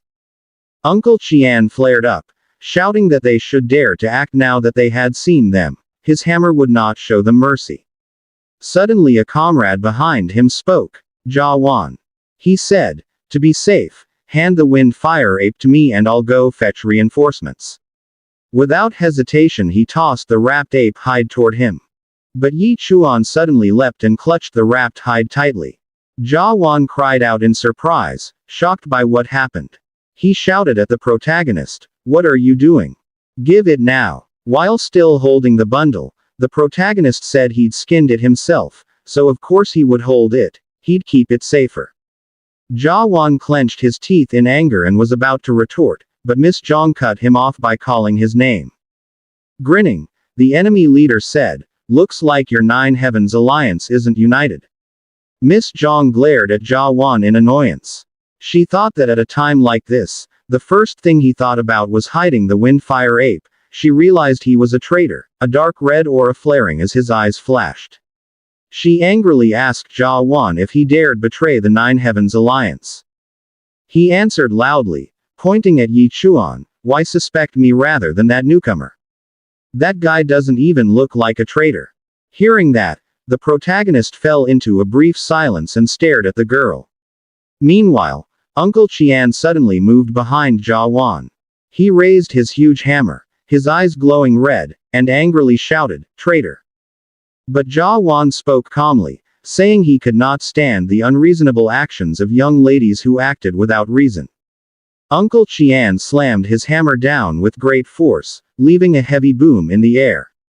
Jia Wan managed to dodge and said every man for himself. The Thunder Lion Alliance had promised him reward many times, and that filthy brat ruined everything. Jia Wan retreated and approached the leader, addressing him as Lord Lei, saying, we almost had it. Now we'll have to go hard. Uncle Qian attacked again, directly facing the two. As he raised his huge hammer, he shouted to Jia Wan that he knew what he did to traitors. Jia Wan taunted him back, calling him, big dummy, and boasting that with his speed Uncle Qian couldn't even touch him. Before Uncle Qian's attack landed, Lord Lei intercepted. With a sweep he sent the massive hammer flying. The force left a gust in the air. Grinning with a dark aura, he ordered, kill that brat and snatch the hide for me. Uncle Qian stood stunned, staring at his massive hammer still vibrating from the impact. His eyes widened in shock as he realized, he's broken through to second stage Master Realm. Smiling and emitting a dark, pale purple energy from his body, Lord Lei said, "We came prepared to deal with the Nine Heavens Alliance. None of you are leaving today." His eyes glowed red as he charged at Uncle Chuan. His twin swords were wrapped in purple light, cutting through the air. Uncle Chuan managed to block the attack but struggled against its power. He tried to counter with his hammer, but Lord Lei leapt swiftly into the air, preparing to strike again. Meanwhile, Jia Wan stared seriously at Yi Chuan while holding the weapon on his back. He sprinted toward Yi Chuan, who still clutched the wrapped hide. But Jia Wan suddenly paused and then leapt upward. Miss Yang's successive attacks came at him, powerful strikes that caused the ground to explode. He was forced back and landed beside Lord Lei's two subordinates. Lord Lei ordered them to stop Miss Zhang. Don't let her move. They looked at each other, then began attacking Miss Zhang. One used fire attacks, another unleashed water. Before they could hit her, she struck back with her musical weapon, intercepting the attacks with sharp blue energy from her gestures. Jia Wan glancingly thought, Yi Chuan is only a first-rank climbing pond realm newcomer. He can't match fifth-rank climbing pond realm Jia Wan. Jia Wan targeted Yi Chuan again. As he rushed forward, he mocked Miss Zhang for recruiting trash as backup, saying she'd pay for her shame. Miss Zhang cried out to Yi Chuan in fear and warned him to be careful. Before Jia Wan could get close, Yi Chuan released a terrifying dark red presence. Jia Wan froze, eyes wide with fear as an image formed in his mind. He saw himself bound to a cross with a pig's face. A system notification popped up saying the Bloodshadow Rhinox had been activated. The Bloodshadow Rhinox reached level 3. Yi Chuan raised his weapon, surrounded by a dark blue aura. With a sweep of his blade, Jia Wan was pushed back in fright. Then Yi Chuan used Nether Shadow Sweep. He vanished from Jia Wan's sight and reappeared behind him. Feeling it, Jia Wan prepared to attack, shouting, "You brat, you want to race me? You're still too green, can you even catch me?" But he was stunned when he saw Yi Chuan block the wrapped hide. He thought, this thing must not be damaged. Then, in an instant, Yi Chuan slashed his thigh. Jia Wan fell in pain while Yi Chuan taunted him as dog scum daring to play dirty. Yi Chuan approached Jia Wan with a frightening smile. Holding his cheek, he said, "Got you." When Miss Zhang saw this, she thought, this kid is extraordinary. Even as a first-rank climbing pond realm, he fights above his grade and kills foes far stronger than himself, unless his profession is a god-tier combat profession.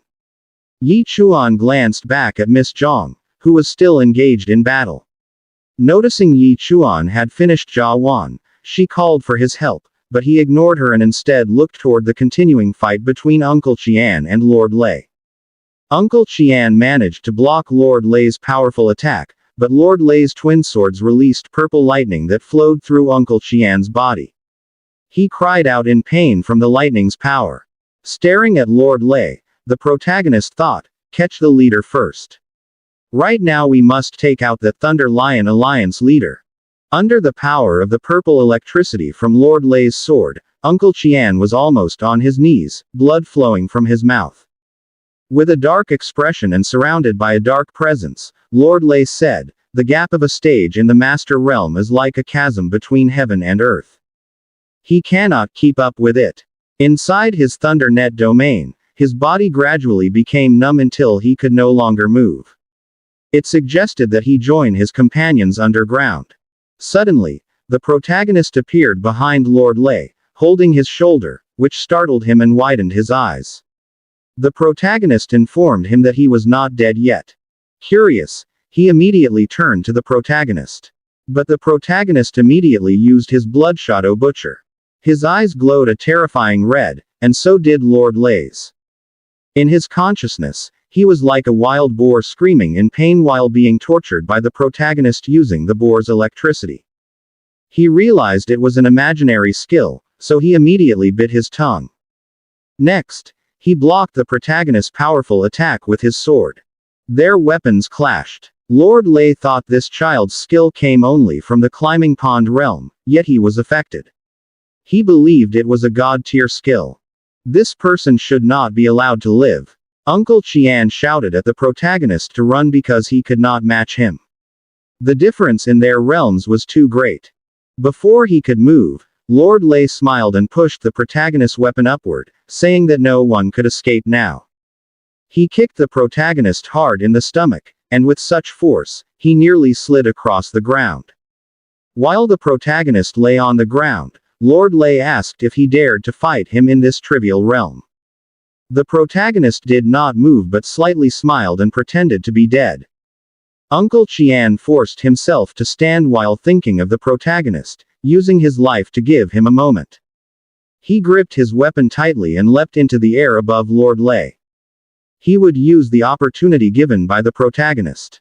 He immediately shouted, "Mountain-splitting overload hammer."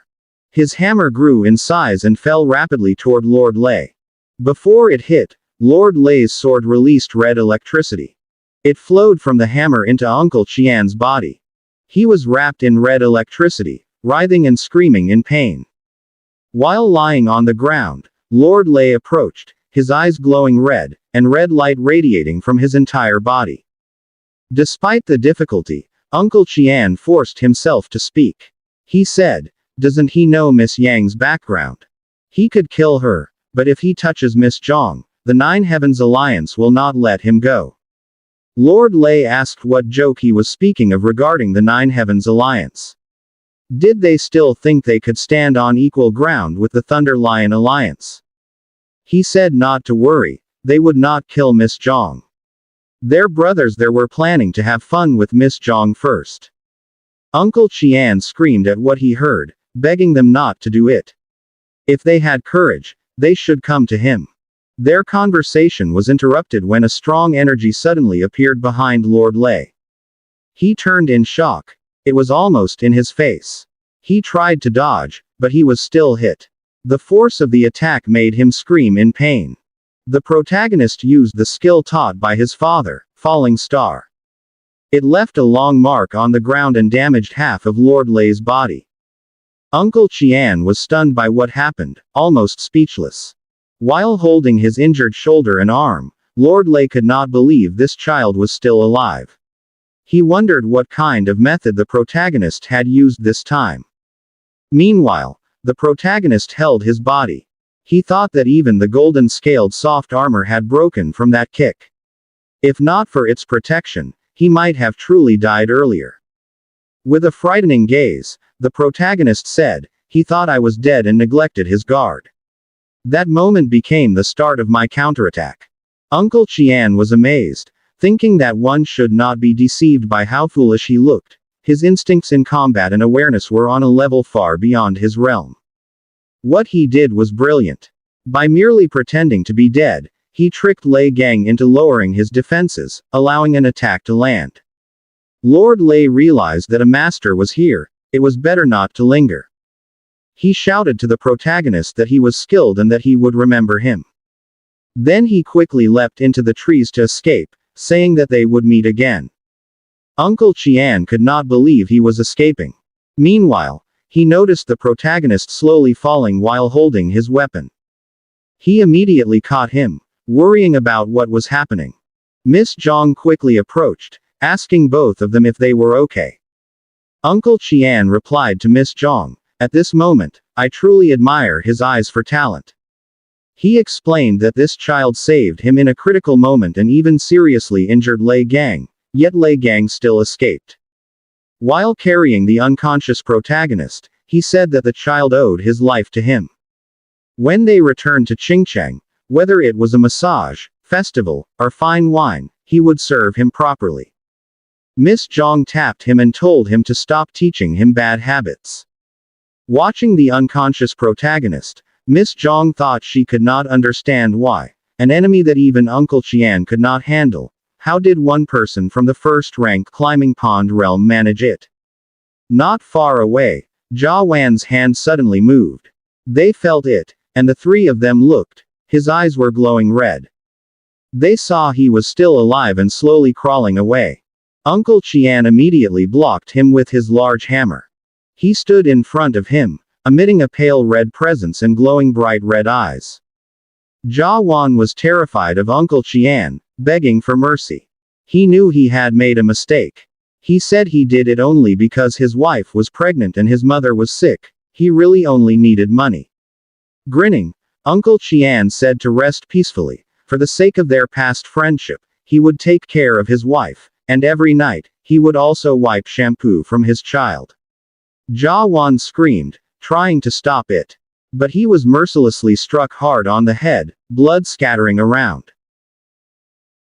Tio Chuan told Miss Zhang that he suspected the Thunder Lion Alliance wouldn't let them go that easily. Now that they were wounded, they could be ambushed before they even made it back to the city. But Miss Zhang calmly replied that there was nothing to worry about. She had already sent a signal, and at any moment, the Nine Heaven Alliance's people would arrive to pick them up. From a small box, Miss Zhang took out 2 pills and handed them to Yi Chuan and Tio Chuan. She explained that they were high-grade medicine designed to quickly heal their injuries. Yi Chuan thought to himself that a single pill like that must cost at least 50,000, proving how wealthy and powerful the Nine Heaven Alliance truly was. Without hesitation, he swallowed the pill along with Tio Chuan.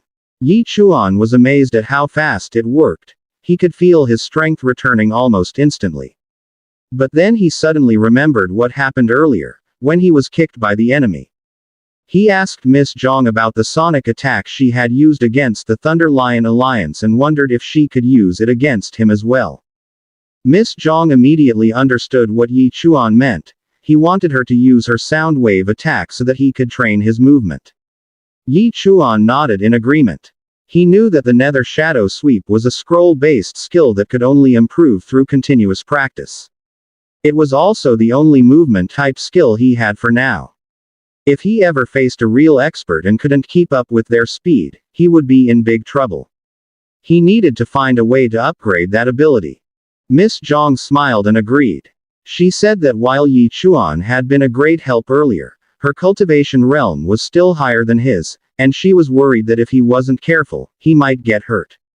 A few moments later, Yi Chuan stood before Miss Zhang, both of them meeting each other's eyes, both ready. Watching them, Tio Chuan thought this was a good chance to see the boy's true strength. He even wondered if the skill Yi Chuan used earlier was actually a god-tier ability. Miss Yang's eyes gleamed as energy filled the air around her. When she began plucking the strings of her musical weapon, it released a powerful shockwave that spread rapidly toward Yi Chuan, who simply stood there silently. Before it could hit him, Yi Chuan activated the Nether Shadow Sweep. His eyes glowed red, and in one swift motion, he dodged the first attack. He shouted, telling her to increase the intensity. He could still go on. Miss Zhang grew annoyed. Her sound wave technique was her specialty. If she couldn't even defeat someone of the second rank, it would be a disgrace. She waved her hands, releasing a series of shockwaves, but Yi Chuan effortlessly dodged each one as if he were merely playing. Seeing this, Miss Zhang decided to use her full power. She pulled all the strings of her instrument, her eyes flashing brightly, and unleashed a storm of sound wave attacks that all struck toward Yi Chuan at once. Tio Chuan, witnessing the scene, realized that Miss Zhang was now serious. He began to worry that she might accidentally kill Yi Chuan, which would be a huge problem. Meanwhile, Yi Chuan released a terrifying crimson aura. His eyes blazed red as he dodged each attack, silently counting his movements. Miss Zhang and Tio Chuan were both stunned.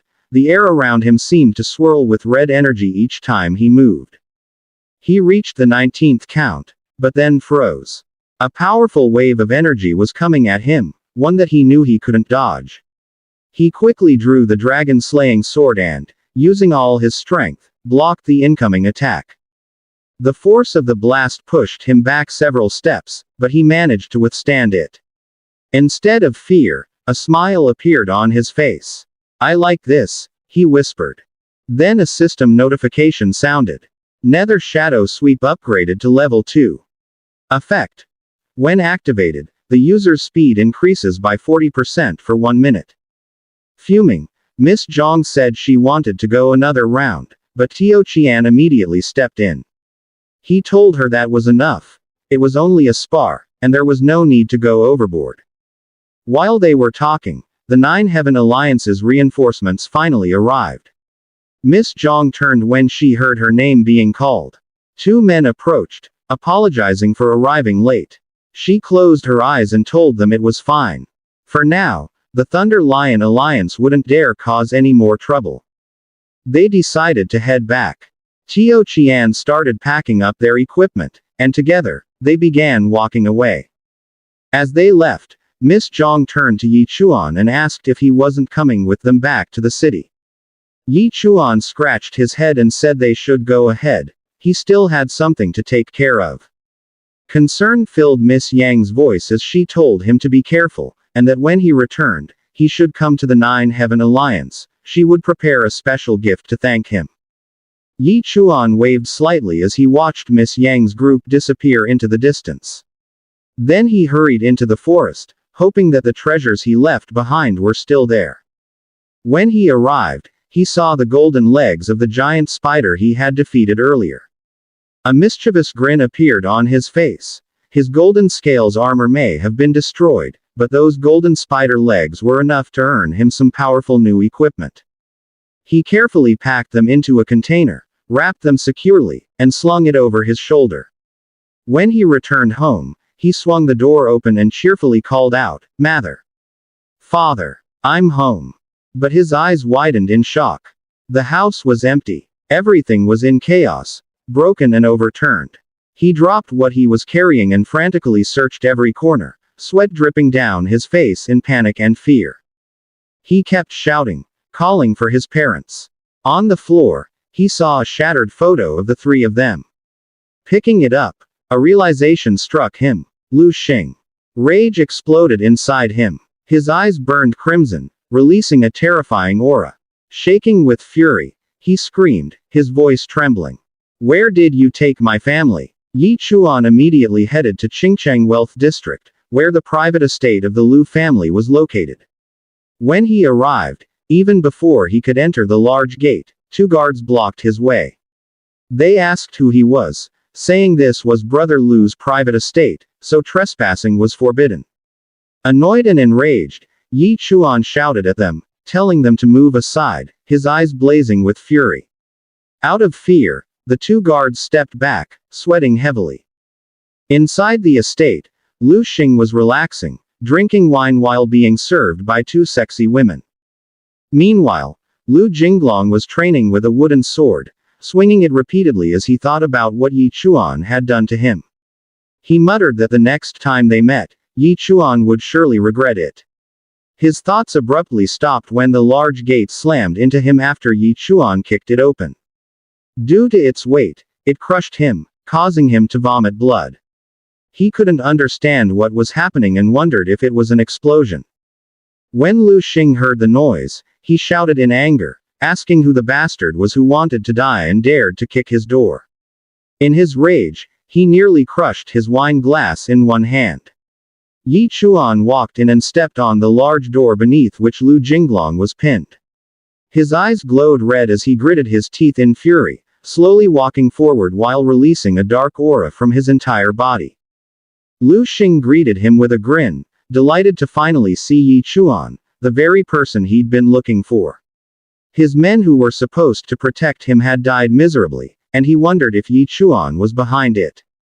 Yi Chuan didn't answer. Instead, he asked where his parents were. Lu Xing laughed and said that when a child goes astray, it's the father's fault. And the sin Yi Chuan had committed would fall upon his parents. He added that since Yi Chuan was here, he would kill him to avenge his men. Meanwhile, Lu Jinglong remembered how his father had returned earlier, looking terrified. Perhaps that was why he had followed Yi Chuan's parents. Yi Chuan drew his dragon-slaying knife, saying his parents were his reverse scale. If anyone touched it, someone would die. But Lu Xing mockingly replied that if Yi Chuan was worthless, He wasn't even done speaking when Yi Chuan suddenly punched him with immense force in the face. Lu Xing was sent flying and nearly shattered the wall from the impact. Lu Xing couldn't believe it. Yi Chuan's aura had already reached the climbing pond realm in just a few days. Luckily, he had advanced early to the 6th rank climbing pond realm, an absolute level suppression. Lu Xing smirked and said that with such strength, Yi Chuan still dared challenge him.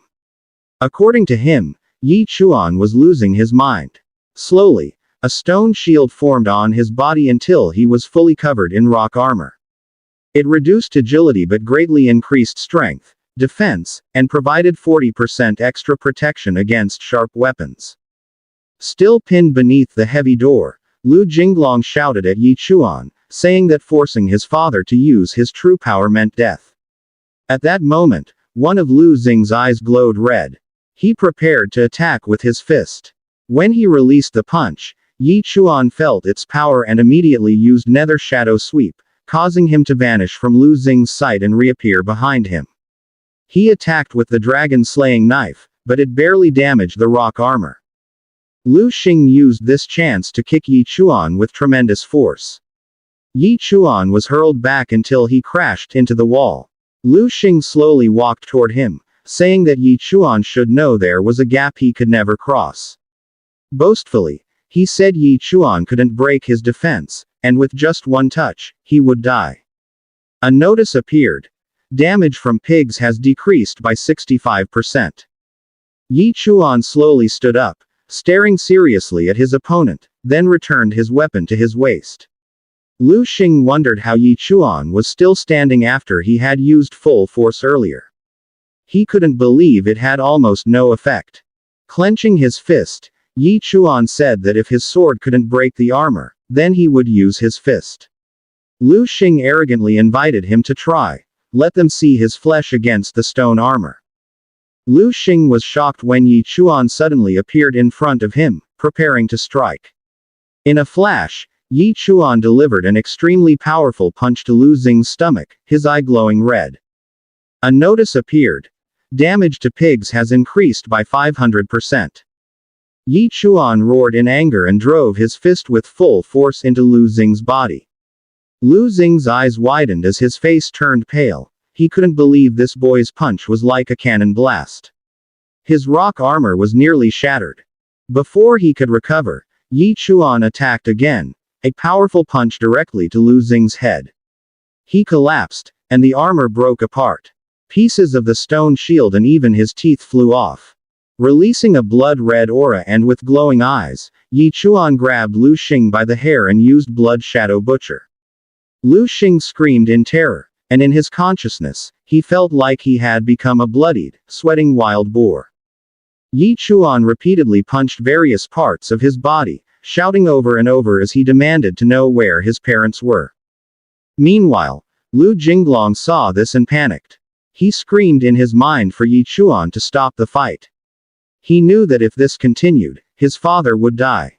He wanted to help but couldn't move, especially his legs, because he was terrified he might be next. Helpless, he cried while trembling, saying that Yi Chuan had gone insane and begging him to spare his father. Yi Chuan stood up, eyes glowing and releasing a dark red aura as he stared at Lu Xing. Although Lu Xing was brutally beaten, he struggled to speak, and said that his parents had been taken by someone else. Yi Chuan shouted furiously, demanding who had taken his parents. Lu Xing explained in fear. Yesterday, he really went to their house to collect 1 million. But when he arrived, he saw 3 tall figures dressed in black appear inside their home. When Yi Chuan heard this while preparing his fist, he asked Lu Xing if he dared to lie to him. Lu Xing burst into tears. Trembling in fear, he told Yi Chuan that he was not lying. He explained that his father seemed to be arguing with those people about something. The scene showed Lu Xing going to Yi Chuan's house. While outside the gate, he peeked inside. He saw Yi Chuan's father arguing with the figures wrapped in black cloth. One of them immediately sensed him. Annoyed, it turned to him, followed by its 2 eyes glowing and releasing a strong energy that directly struck Lu Xing. After that, he fell to the ground and lost consciousness. Back to the present, he explained to Yi Chuan that when he woke up again, his parents and the men in black were gone. Still angry, Yi Chuan asked how he could prove what he was saying. Lu Xing immediately moved and took something from his clothes. He told Yi Chuan that after they left, he found something, a letter left by his parents for him. Yi Chuan froze, staring at the letter being handed to him. When he took it, he immediately opened it and slowly unfolded the paper. The letter said that his father once thought he would live as an ordinary butcher, that the three of them would live peacefully and well. Until the day he said he saw all beings as pigs. That was when he realized it was a cruel joke of fate. They could no longer stay by his and his mother's side from now on. He needed to walk his own path. He must always be an understanding son. His father believed he could take care of himself. He must not look for them. He was not yet strong enough. He could not match them. As long as he lived happily and freely, that would be enough for them.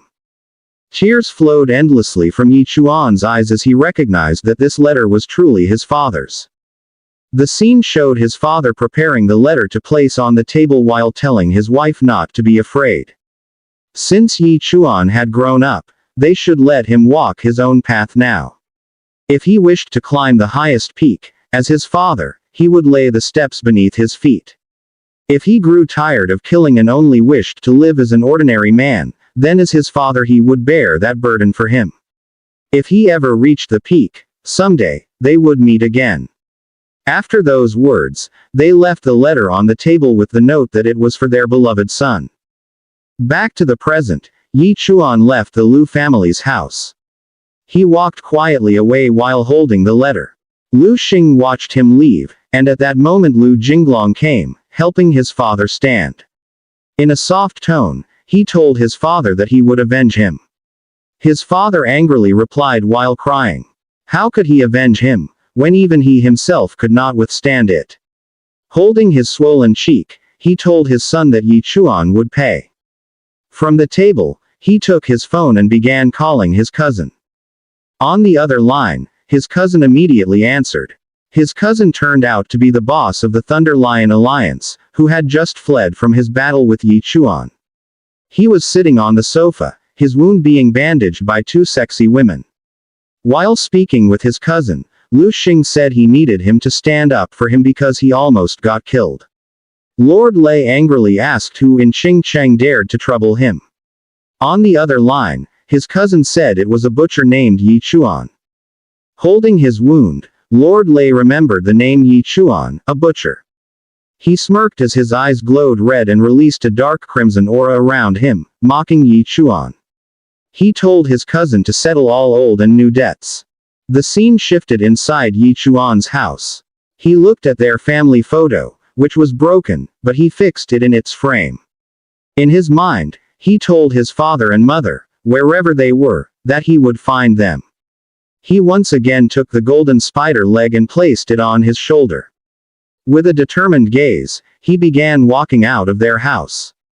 As he walked, he thought about what Lu Xing said, that just one glance from the men in black was enough to make Lu Xing lose consciousness. Their strength was surely beyond comprehension. He wondered to himself what his father and mother had done to be involved with such people. If he wanted to find them, the only thing he could rely on now was the Nine Heaven Alliance. He walked quietly in the middle of the city until he passed in front of Ironheart Forge. The man who made his dragon-slaying knife called him and seriously asked if the knife was working well. Yi Chuan coldly replied yes, but the man suddenly noticed the figure of a boar he was carrying. He asked what he was carrying on his back. Yi Chuan was about to answer, but the man was suddenly shocked when he saw what it was. He even shouted that it was the leg of a golden venom spider. Yi Chuan asked about the golden venom spider. The man with the boar figure joyfully stroked the golden spider leg. Then he asked Yi Chuan where he got it, because this thing's priceless. He added that with this, he could help enhance Yi Chuan's blade. Yi Chuan was surprised by what Master Tai Shin said about enhancing his weapon. So he asked how it could be enhanced. Master Tai Shin explained that the golden venom spider had the attributes of both gold and poison. He could extract one of these attributes and refine it into the blade, giving the weapon an additional effect. Yi Chuan asked why they couldn't just attach both attributes. Master Tai Shin replied, asking if he was dreaming. He explained that once one attribute was extracted and refined, the other one disappeared. He also told Yi Chuan that he was lucky since he was in a good mood today. He would enhance it for free this time. He then asked Yi Chuan to choose between the attributes, poison or gold. As they entered inside, Yi Chuan answered that he would choose gold, because for him, gold had a higher resale value. Master Tai Shin scolded him, saying he wasn't as stupid as he looked. While holding the golden limbs of the golden venom spider, he placed them one by one into a container to melt them in blazing fire. Master Tai Shin was pleased with what he was doing until it was fully melted, and he slowly dripped it onto Yi Chuan's blade. Then he struck it hard with his hammer, causing an explosion of fire and golden light. After several dozen minutes, the enhancement of Yi Chuan's weapon was completed. It now had glowing golden lines. After handing it to Yi Chuan, he even told him that he really hit the jackpot today. Usually, someone who requested weapon enhancement paid at least 500,000, but Yi Chuan got it for free. Yi Chuan thanked him while looking at his enhanced weapon. He thought it had become heavier. He told Master Tai Shin that it looked great, but asked what the actual effect was. Master Tai Shin explained that enhanced weapons normally activated after a certain number of attacks. For the gold attribute, it would likely be triggered by critical hits.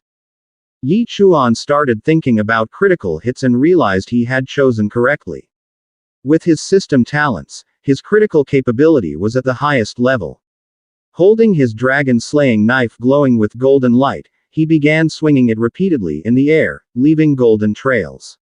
Even after swinging it many times, he felt like nothing was happening yet.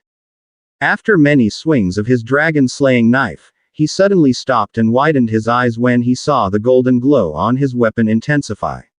Then a system notification appeared.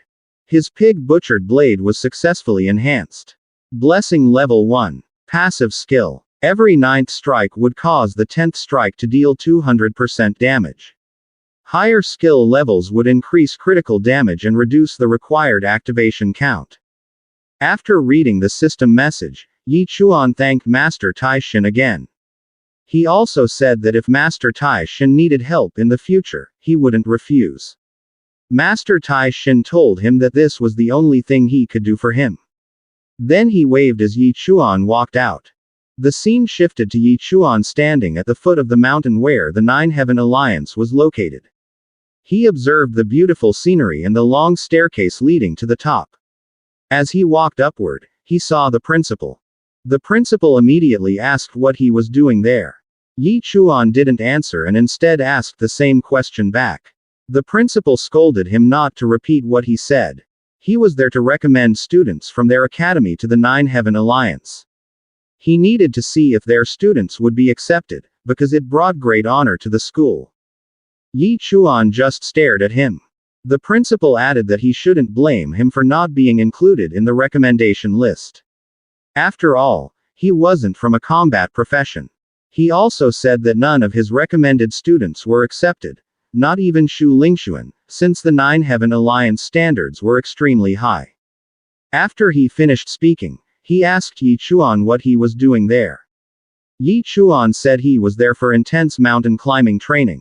The principal was surprised by what he heard, saying that Yi Chuan must have reached a bottleneck in his growth, but that was normal for a life profession.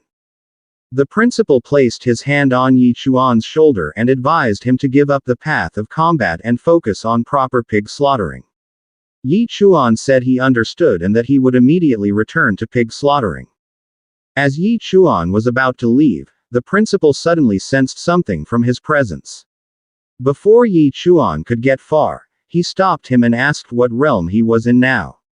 Yi Chuan replied that he was close to the first-rank climbing pond realm. The principal burst out in shock and nearly broke into a sweat at what he heard. In just a few days, Yi Chuan had advanced that far. He thought that it was definitely the aura of the climbing pond realm. Even Shu Lingxuan, the fastest growing student under his guidance, had only just reached the 9-ranked apprentice level.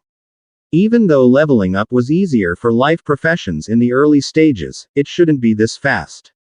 According to his calculations, Yi Chuan would need to slaughter no less than 100,000 pigs to reach that level. To him, this boy was unbelievable.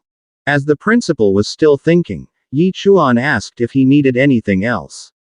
The principal remained in shock, his mouth still open. Then he suddenly rushed toward Yi Chuan, saliva nearly flying everywhere, saying he wanted to invite Yi Chuan to join the college entrance tournament. Yi Chuan almost closed his eyes to avoid the flying spit. He also asked about the college entrance tournament. Wasn't it only for the top elite combat professions? The principal shouted yes, still spitting as he talked. He explained that life professions usually couldn't qualify. Their original candidates were Lu Jinglong and Shu Lingxuan. But unfortunately, Lu Jinglong had suffered chest injuries yesterday and his spiritual power had been severely damaged. He could no longer compete. Yi Chuan recalled what happened and realized it might have come from the incident he caused. The principal shouted that although Shu Lingxuan would likely take first place due to her strength, the competition was based on team points. If the remaining students couldn't enter the top 10, no matter how strong one person was, they couldn't raise the school's reputation. In the end, the academy would still remain at the bottom of the leaderboard, not even entering the honor list. As Yi Chuan wiped the spit from his face, he asked what that had to do with him. The principal moved closer again and grabbed his shoulders. He told him that as long as he agreed to participate and make it into the top 3, he would give him anything he asked for. Yi Chuan carefully thought about what wish he most needed at the moment. After a brief reflection, he immediately told the principal that what he wanted was 500,000. His voice carried no hesitation, direct and full of determination. The principal replied that as long as he could enter the top 3, that amount would not be a problem. 500,000 was no issue for him. Yet behind his words, the principal thought that a profession not focused on combat, like Yi Chuan's, even if slightly higher in level, seemed impossible to dream of entering the top 3 against the powerful combat teams. For him, it was pure fantasy. If Yi Chuan failed, he would not need to pay any money. But Yi Chuan's request did not end there, for he also said that aside from money, he needed a storage-type spirit weapon. The principal scolded him, saying the boy was thick-skinned. Storage-type spirit weapons were rewards only for the most outstanding student each year. They were extremely valuable and not casually given. Hearing this, Yi Chuan immediately turned away and coldly said, "In that case, forget it." Before Yi Chuan could leave, the principal's tone suddenly changed. He quickly agreed and said Yi Chuan could have his request, but with a condition. He would only get it if he entered the top 3. Without hesitation, Yi Chuan accepted the agreement and said he understood the condition. Afterwards, the principal walked down, almost shaking his head to himself, seemingly puzzled by the courage and audacity of the boy before him. Arriving at the grand gate of the 9-Heaven Alliance, Yi Chuan observed it carefully. The gate was massive, towering, and seemed to radiate power. As he entered, he was immediately met by a muscular guard with a sharp gaze, who asked his purpose there. Without hesitation, Yi Chuan introduced himself and said he was there to see Miss Zhang. The guard laughed mockingly, saying he thought anyone could just meet Miss Zhang. But the guard was shocked when the door suddenly opened and the beautiful, alluring Miss Zhang appeared before them. Smiling, she greeted Yi Chuan, saying at last he had arrived. She had been waiting for him for a long time. She immediately held Yi Chuan's arm and invited him to let her show him the entire 9-Heaven Alliance. The guard was left gaping, unable to believe what he was seeing, and fell silent. Inside, Miss Zhang pointed out the main buildings one by one. The South Tower was for residents. The North Tower was the general section. The East Tower was for dining.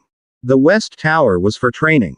She added that the mission reception, reward exchange, and recreation were all located in the North Tower. Yi Chuan was amazed and said the place was remarkable. Afterwards, Miss Zhang again invited Yi Chuan to come with her because he would now be registered, and from then on he was one of them. But before he could leave, someone suddenly grabbed his shoulder. It was Uncle Qian, with a mischievous grin. He said that at last brother Yi Chuan had arrived. He urged him to come to the North Tower Lodge, where the massage girls were the best. But a loud smack resounded, leaving a big lump on Uncle Qian's head. Miss Zhang had struck him and sternly said that Yi Chuan had just joined, so he should stop ruining him. She ordered Uncle Qian to fetch the membership gift she had prepared for Yi Chuan. As he walked away, Uncle Qian sighed and told Miss Zhang she really did not understand men. The scene shifted to the North Tower service zone, where Miss Zhang and Yi Chuan entered. The receptionist was surprised to see Miss Zhang personally arrive. Miss Zhang ordered her to make a black card for Yi Chuan. The receptionist hesitated and said the black card was the highest access pass.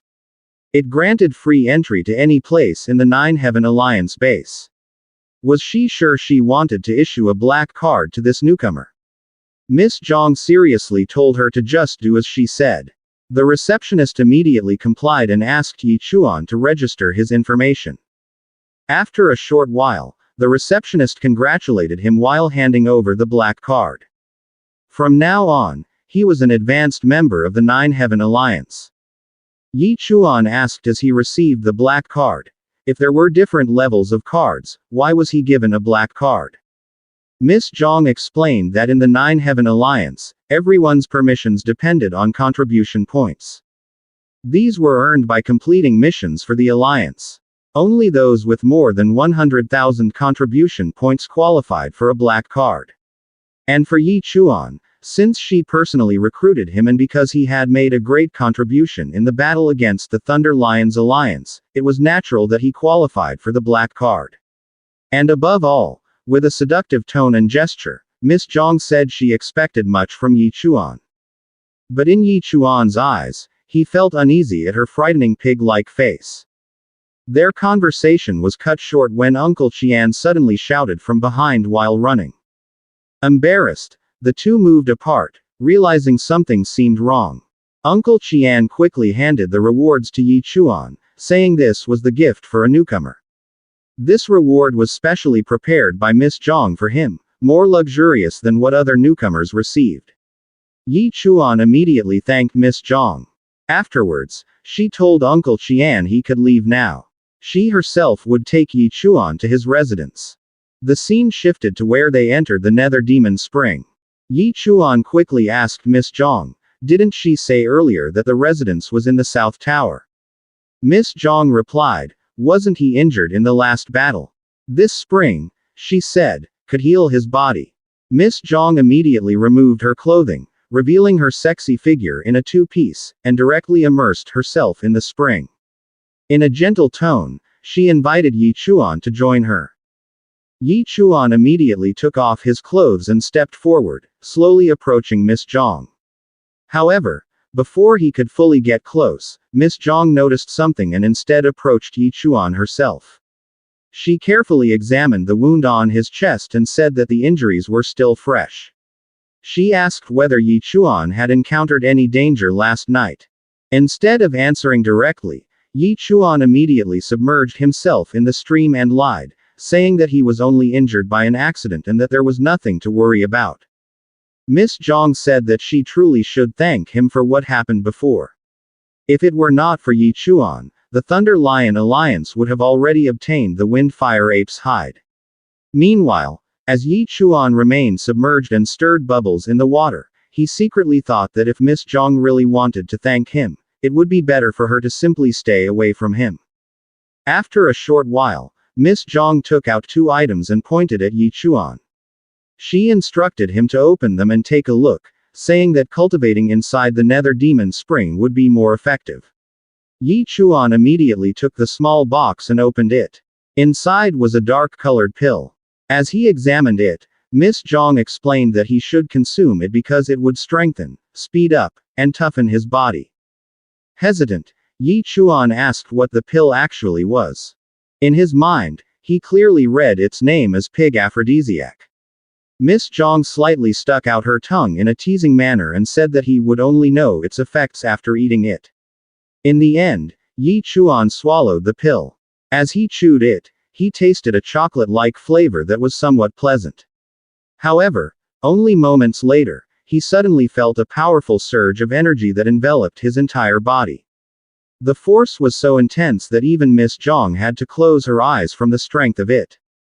Yi Chuan was shocked and stared blankly at what was happening. Meanwhile, Miss Zhang was completely stunned before explaining that what he had consumed was a Vajra pill refined by a high-grade alchemist from the Nine Heaven Alliance. Only one pill could be produced every 6 months, and it could permanently strengthen the physical body of the consumer while simultaneously increasing its 3 main attributes. A system notification immediately appeared, stating that his strength, agility, and spirit had increased significantly. Yi Chuan could hardly believe the sudden rise in his attributes and had not expected a single pill to have such a powerful effect. After that, he picked up the scroll and opened it. His entire body was instantly enveloped in golden light emitted from the scroll. A system notification appeared, stating that it was a high-grade passive skill called Golden Bell Shield. It could remain active at all times and was capable of blocking a fatal blow. Once broken, however, it could not be reactivated for 12 hours. Another system notification appeared, indicating that the Golden Bell Shield had been activated, and the golden light gradually shaped itself around his body into golden markings. Miss Zhang explained that Yi Chuan's previous golden shield of armor had shattered in the last battle, so he should treat this scroll as compensation from the Nine Heaven Alliance. Yi Chuan expressed his thanks and said that he did not know how he could repay such great kindness. With a slightly seductive posture, Miss Zhang said that it would take 1 month to complete the fire-resistant armor made from the Windfire ape's hide. After 1 month, Yi Chuan would join them to challenge the Flame Blade King, and she hoped that he would play his part. Yi Chuan scratched his head and asked how many people they had and how high the chances of success were. In a calm tone, Miss Zhang said that the success rate was less than 10%. Yi Chuan's mind reeled, and he said that if that was the case, it would be like heading straight to their deaths. He also wondered why the daughter of the Nine Heaven Alliance's leader had to personally face such danger. Miss Zhang explained that because she was the Alliance head's daughter, it was her duty to go in person. She did not want to live her entire life in her father's shadow, as if her hands and feet were bound. She needed to prove herself, and if she could not do that, then it would be better for her to die. She also recalled the rumors that although her father, the Alliance head, was extremely capable, he had only produced a daughter, something that some people regarded as a disgrace. Yi Chuan also remembered what the traitor who had once accompanied them said, that he could not endure the young woman's unreasonable methods. Yi Chuan realized that even in a place filled with experts, Miss Zhang was still not safe from suspicion. Miss Zhang noticed Yi Chuan's silence and asked whether he was afraid. Yi Chuan scratched his head again and shyly said that his father and mother had taught him that when there was a duty, he had to fulfill it. Miss Zhang became even more pleased by what she heard and, in a teasing tone, said that he truly was a good child. Then she jokingly said that she would bet that he was still a virgin. Was that right? She suddenly hugged Yi Chuan and pressed her body against his, saying that they might die in one of the upcoming raids. If she had any regrets, she was willing to fulfill them for him. Yi Chuan immediately pushed Miss Zhang away as if shoving off a pig, seriously apologized, and said that he could not die there because he still had something important to finish. After saying that, he walked out of the room. Miss Zhang was left stunned and unable to believe what had happened, quietly watching Yi Chuan leave. However, when the door opened, she saw Uncle Chuan standing there as if he had been listening. When Miss Zhang saw him, she immediately asked what he was doing there. Uncle Chuan scratched his head and laughed, saying that he had only come to treat his injuries and did not know they were inside. He was about to leave when Yi Chuan stopped him and asked for a favor, requesting that Uncle Chuan become his sparring partner. Uncle Qian immediately agreed and said that Yi Chuan was a good child. He understood Yi Chuan's eagerness to grow stronger, but there was a large gap in strength between them, and sparring with him would cause great hardship. Miss Zhang happily watched the two of them and said that it seemed her judgment was correct, because this child had endless potential. The next morning, at the West Tower training ground, Yi Chuan and Uncle Qian were already preparing for their training. Yi Chuan quietly thought that only by becoming stronger would he be able to see his parents again, and he prayed in his heart that they could endure a little longer because he would come to take them as soon as possible. He drew his dragon-slaying knife, which glowed with golden light, and told Uncle Qian not to hold back. Uncle Qian was delighted and shouted that in that case, he would also get serious. Before their training even began, Yi Chuan once again firmly affirmed in his mind that he needed to become stronger. After 9 days at the West Tower training ground, Miss Zhang arrived carrying a lunch bag. As she walked toward the gathered crowd, she could not help but think that those two men, Yi Chuan and Uncle Qian, were clearly a bit crazy. Aside from eating and sleeping, the two of them came here every single day just to spar, as if possessed by some insane obsession. Even so, despite her complaints, Miss Zhang had to admit that the two of them gave her a strong sense of security and reliability. In the middle of the training session, Yi Chuan counted each attack he released, while Uncle Qian continuously blocked them. Because Yi Chuan's movements were slightly slow, Uncle Qian shouted at him to speed up. In response, Yi Chuan's movements became even faster. When the 9th consecutive attack was launched, Uncle Qian finally saw a brief opening in Yi Chuan's defense. He did not miss the opportunity and immediately raised his massive hammer to strike.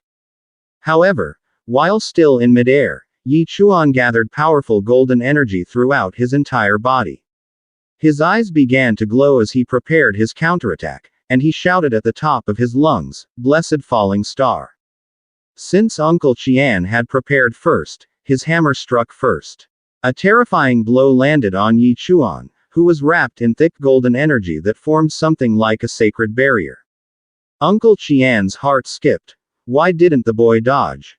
A heavy sense of panic surged through him as he wondered if he had crushed Yi Chuan to death. Suddenly, the golden barrier shattered. Fragments scattered through the air as Yi Chuan rapidly descended. His eyes shone with golden light, and even his weapon glimmered with the same energy, a sight that shocked Uncle Qian. Yi Chuan's attack fell like a massive golden lightning bolt crashing down from the heavens. Uncle Qian blocked it immediately, but he could not stop himself from cursing at its overwhelming force. At that moment, he fully realized, Yi Chuan was serious. The power of Yi Chuan's sword caused cracks to spread across Uncle Qian's weapon. Golden energy burst outward, exploding into the surroundings and forcing the spectators to shield their faces. They could hardly believe what they were seeing. Some called the two of them monsters, while others pointed out that Yi Chuan was merely a newcomer. Yet after only a few days of training, he was already able to stand on equal footing with Uncle Qian. After the fierce exchange, Uncle Qian remained standing. Behind him, the platform was almost completely destroyed. A few moments later, his expression changed as he noticed his weapon. Slowly, it broke apart piece by piece before collapsing entirely. He shouted in anger and frustration, then told Yi Chuan to stop the fight. If they continued, Yi Chuan would have to compensate him with a new weapon. Yi Chuan scratched his head apologetically and joked that his pockets were cleaner than his face. He had no money to pay. Their conversation was interrupted when Miss Zhang, standing behind the crowd, suddenly called out to them, telling them to stop and eat. The spectators immediately made way, silently watching her. Meanwhile, Uncle Qian stood dazed, still unable to believe that Yi Chuan's final strike had completely destroyed what he once called his strongest spirit weapon. The fearsome extent of Yi Chuan's power became even clearer in his mind. When Miss Zhang approached, Yi Chuan immediately asked what delicious food she had brought today. At that moment, a system notification appeared before him. His level had risen to the 3rd rank, climbing Pond Realm. His strength, agility, and spirit power had all reached 140. His blessing had been upgraded to level 2, and his passive skill, where the 8th and 9th strikes deal 220% damage, had been strengthened. As the skill level increased, the critical damage increased as well, while the number of strikes required to trigger it decreased. His Nether Shadow Sweep had been upgraded to level 3, granting a 50% speed increase for 70 seconds when activated. His Blood Shadow Butcher had also reached level 3. Uncle Chuan sadly told Miss Zhang that he had lost a top-tier spirit weapon in nothing more than a simple sparring match with Yi Chuan. What was he supposed to do now? Miss Zhang smiled and said that later, she would take him to the spirit weapon storage so he could choose another suitable one. She then urged both of them to hurry and eat first. When Yi Chuan and Uncle Chuan arrived at the table, their eyes widened at the sight of so many delicious dishes. They immediately began eating. While they were eating, Miss Zhang said that Yi Chuan had clearly grown much stronger. Perhaps they now had hope of facing the Flame Blade King. As Yi Chuan devoured a chicken leg, he suddenly remembered that he needed to leave the next day. He informed Miss Zhang. Both of them were shocked. Miss Zhang asked where he was going. Yi Chuan could not answer immediately. He nearly choked and repeatedly pounded his chest. After swallowing, he told them not to worry. He had only made a promise to Principal Zhao to return for an examination, and he would be back again in a few days. Hearing this, Uncle Chuan immediately grabbed Yi Chuan's hand and honestly admitted that after sparring with him for the past few days, he had grown extremely fond of him. Couldn't he stay a little longer? Couldn't they continue training tomorrow? A loud sound suddenly echoed, and a bump instantly formed on Uncle Chuan's head. Miss Zhang had smacked him and scolded him for being a nuisance, telling him not to put Yi Chuan in a difficult position. She then approached Yi Chuan and reminded him to be careful on his journey. They would wait for his return. The next day, at the gates of the Nine Heaven Alliance, Miss Zhang and Uncle Chuan waved as Yi Chuan departed. As they watched him leave, Uncle Chuan said that he truly liked that boy. His strength was worthy of recognition. If they brought him to that place, what do you think would happen? Miss Zhang replied seriously. If they could return alive from Shutian Valley, that would prove Yi Chuan's strength was worthy of reaching that place. The scene shifted to the school gate. Yi Chuan stood quietly, leaning against a pillar, while groups of students gathered in the distance. Moments later, someone shouted that Shu Lingxuan had arrived. She appeared with a serious expression, and her gaze darkened even further when she noticed Yi Chuan sitting quietly off to the side. She asked herself why that man was here. Meanwhile, the woman behind her also spotted Yi Chuan and immediately shouted, demanding to know why he was here. Did he have some scheme to get close to Shu Lingxuan again? Yi Chuan suddenly threw a powerful punch into the wall. A sharp sound rang out as cracks spread across the surface. He turned toward the woman with a grin and coldly told her to leave. The woman stumbled backward in fear at the strength he displayed, yet despite trembling and sweating, she still did not stop. She called Yi Chuan a clown seeking attention, truly laughable. Yi Chuan punched the wall with all his strength once again.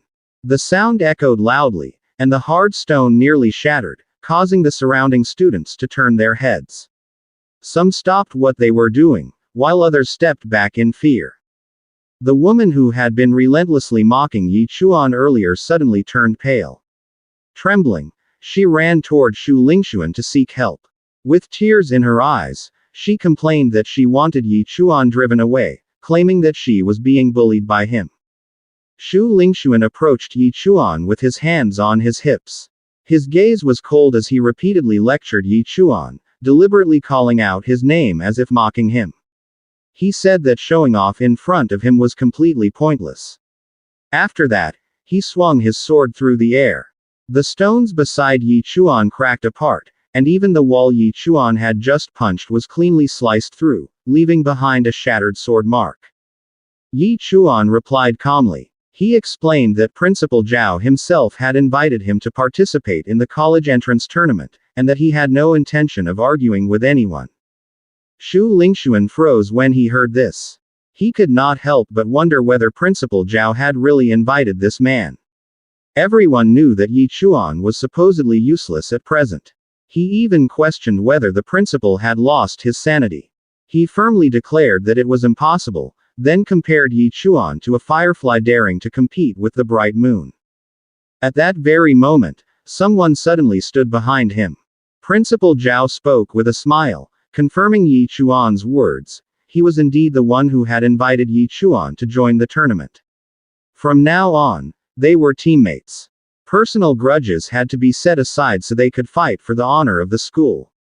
Shu Lingxuan cried out in shock upon hearing this. He could not believe that Yi Chuan was being treated as an ally. He immediately asked the principal how Yi Chuan was qualified. Principal Zhao smiled, bowed slightly, and softly whispered to him. Without this fool as cover, how could his true strength be brought out? Did that not make sense?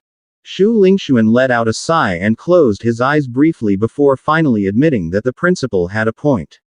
He then glanced slightly toward Yi Chuan and spoke coldly.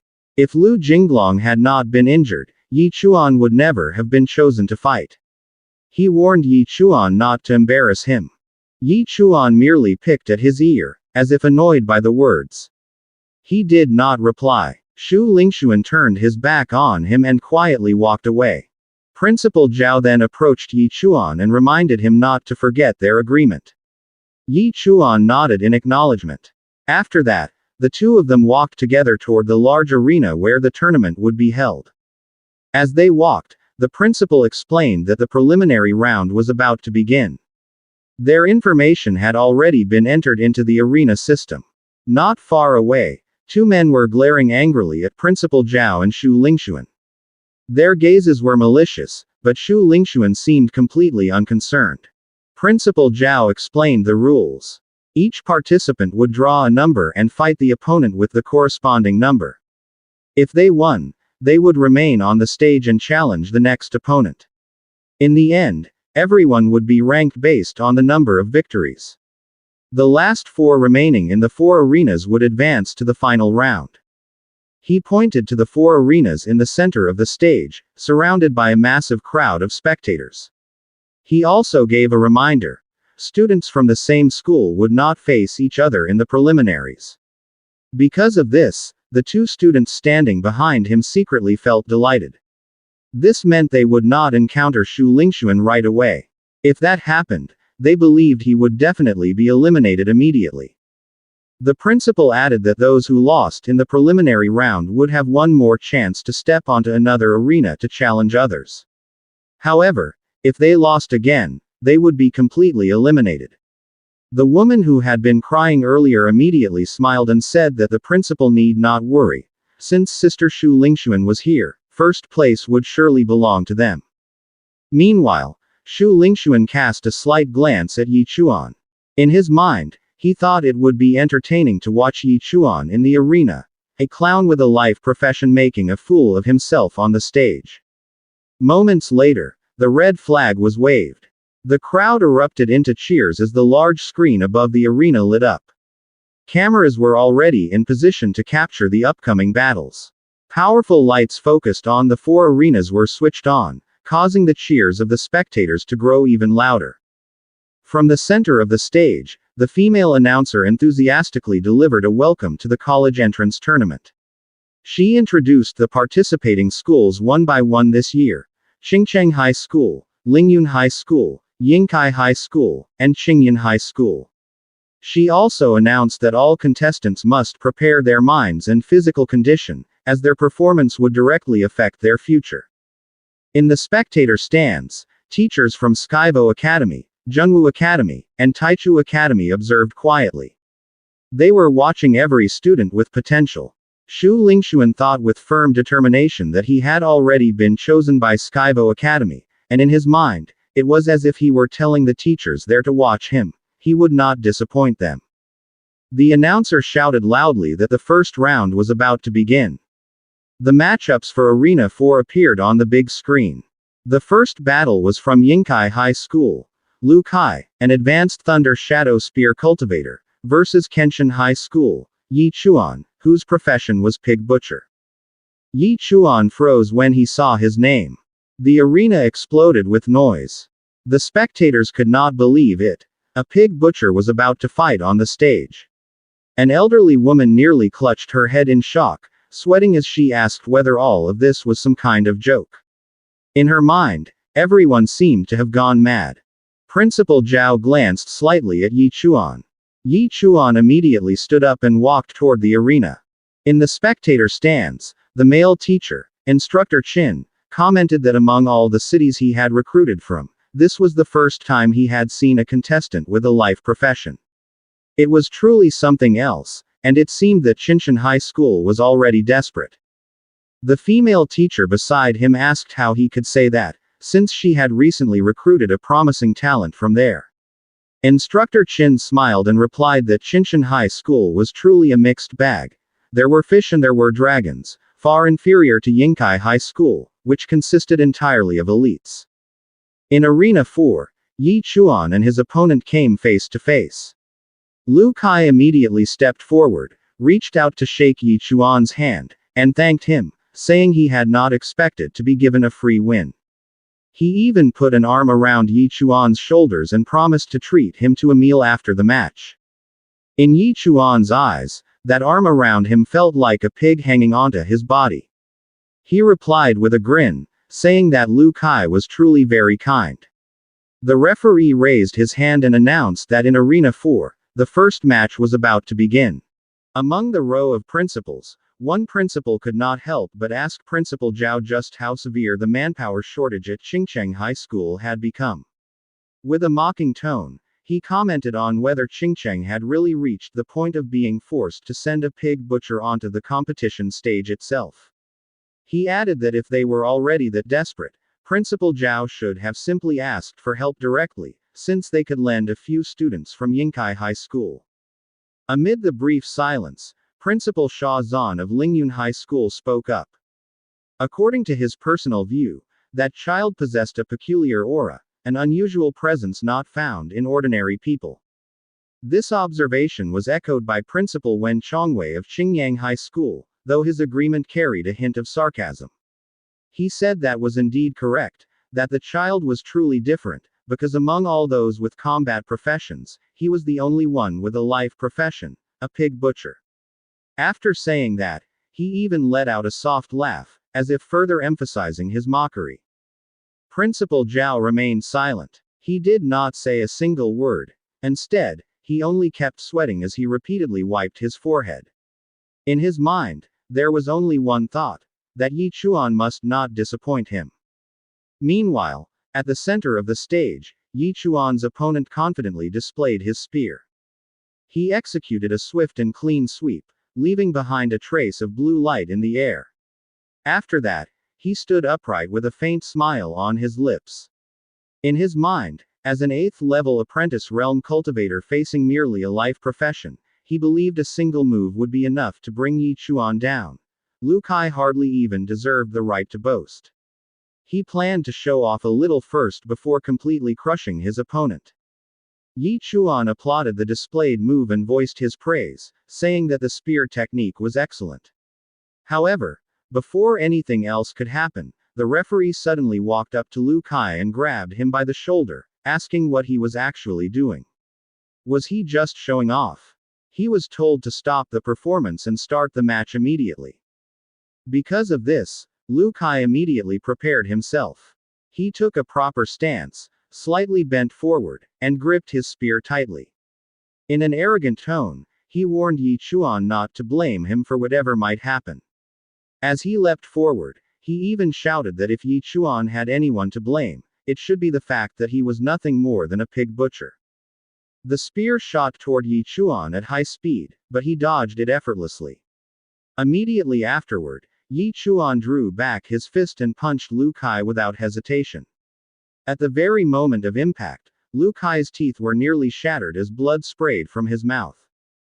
Due to the tremendous force of the punch, he was violently flung away and crashed onto the ground, his eyes rolling back, clear evidence that he had already lost consciousness.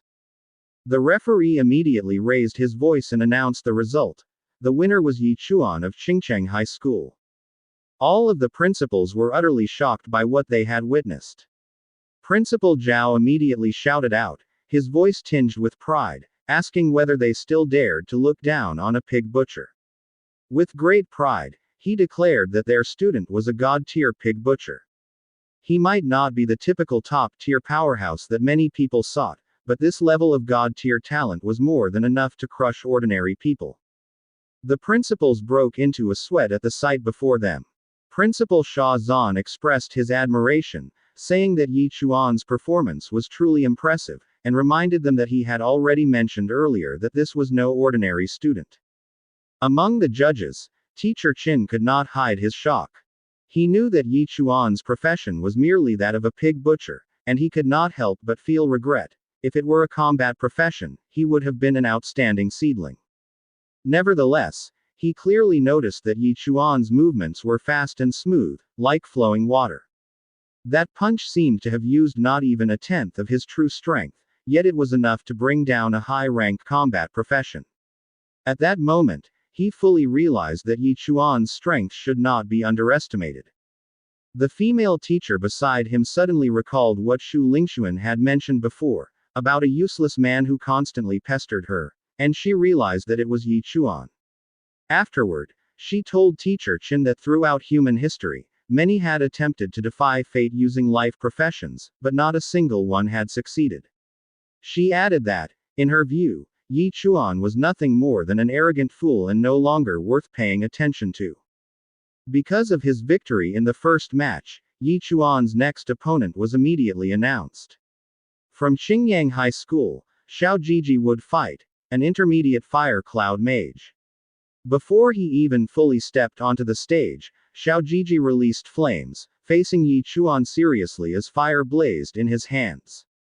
But Yi Chuan suddenly walked up to him and, with a frightening gaze and a cold tone, asked whether Xiao Jiji did not get tired having his hands on fire all day long. Instead of being afraid, Xiao Jiji shouted angrily and told Yi Chuan not to speak to him. Yi Chuan would soon find out just how hot his flames were.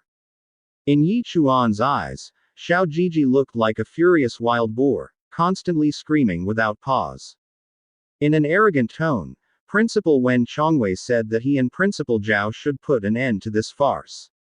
He boasted that his student had already reached the 9th level of the apprentice realm in just 3 months and was close to breaking through to the climbing pond realm. Principal Zhao replied calmly, saying that their student, Yi Chuan, had already reached the 3rd level of the climbing pond realm. Principal Wen Chongwei was utterly shocked and could not believe what he had heard. He asked whether Principal Zhao was joking and whether it was really true that he had reached the 3rd level. Principal Zhao did not reply. Their conversation was cut short when the referee's announcement suddenly rang out. The winner was once again Yi Chuan of Qingcheng High School. Principal Wen Chongwei broke into a cold sweat, as Yi Chuan had defeated his student with ease.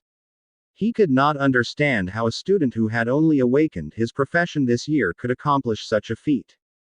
From Arena 1, the referee announced that Shu Lingxuan of Qingyan High School was the winner, after defeating her opponent with overwhelming freezing power. As Principal Zhao watched this, he thought that if things continued in this manner, it was possible that 2 of the top 3 spots would go to Qingcheng High School. From the center of the stage, Shu Lingxuan told Yi Chuan that he was lucky they had not been matched in the first round. If that had happened, she would certainly have been the winner. Principal Sha Zhan reminded Principal Zhao not to celebrate too early.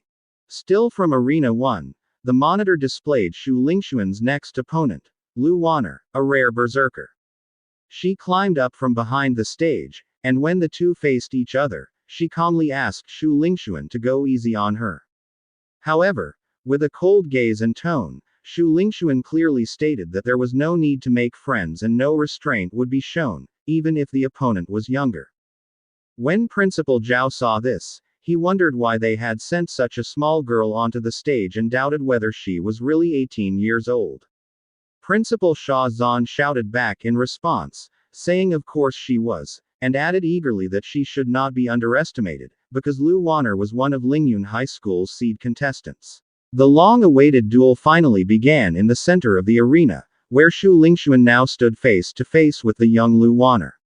From the elevated judges' seats, the instructor of Skyvo Academy watched Shu Lingxuan closely.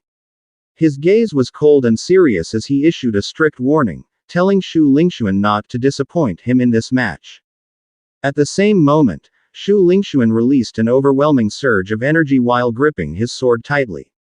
In an instant, the entire arena seemed to freeze.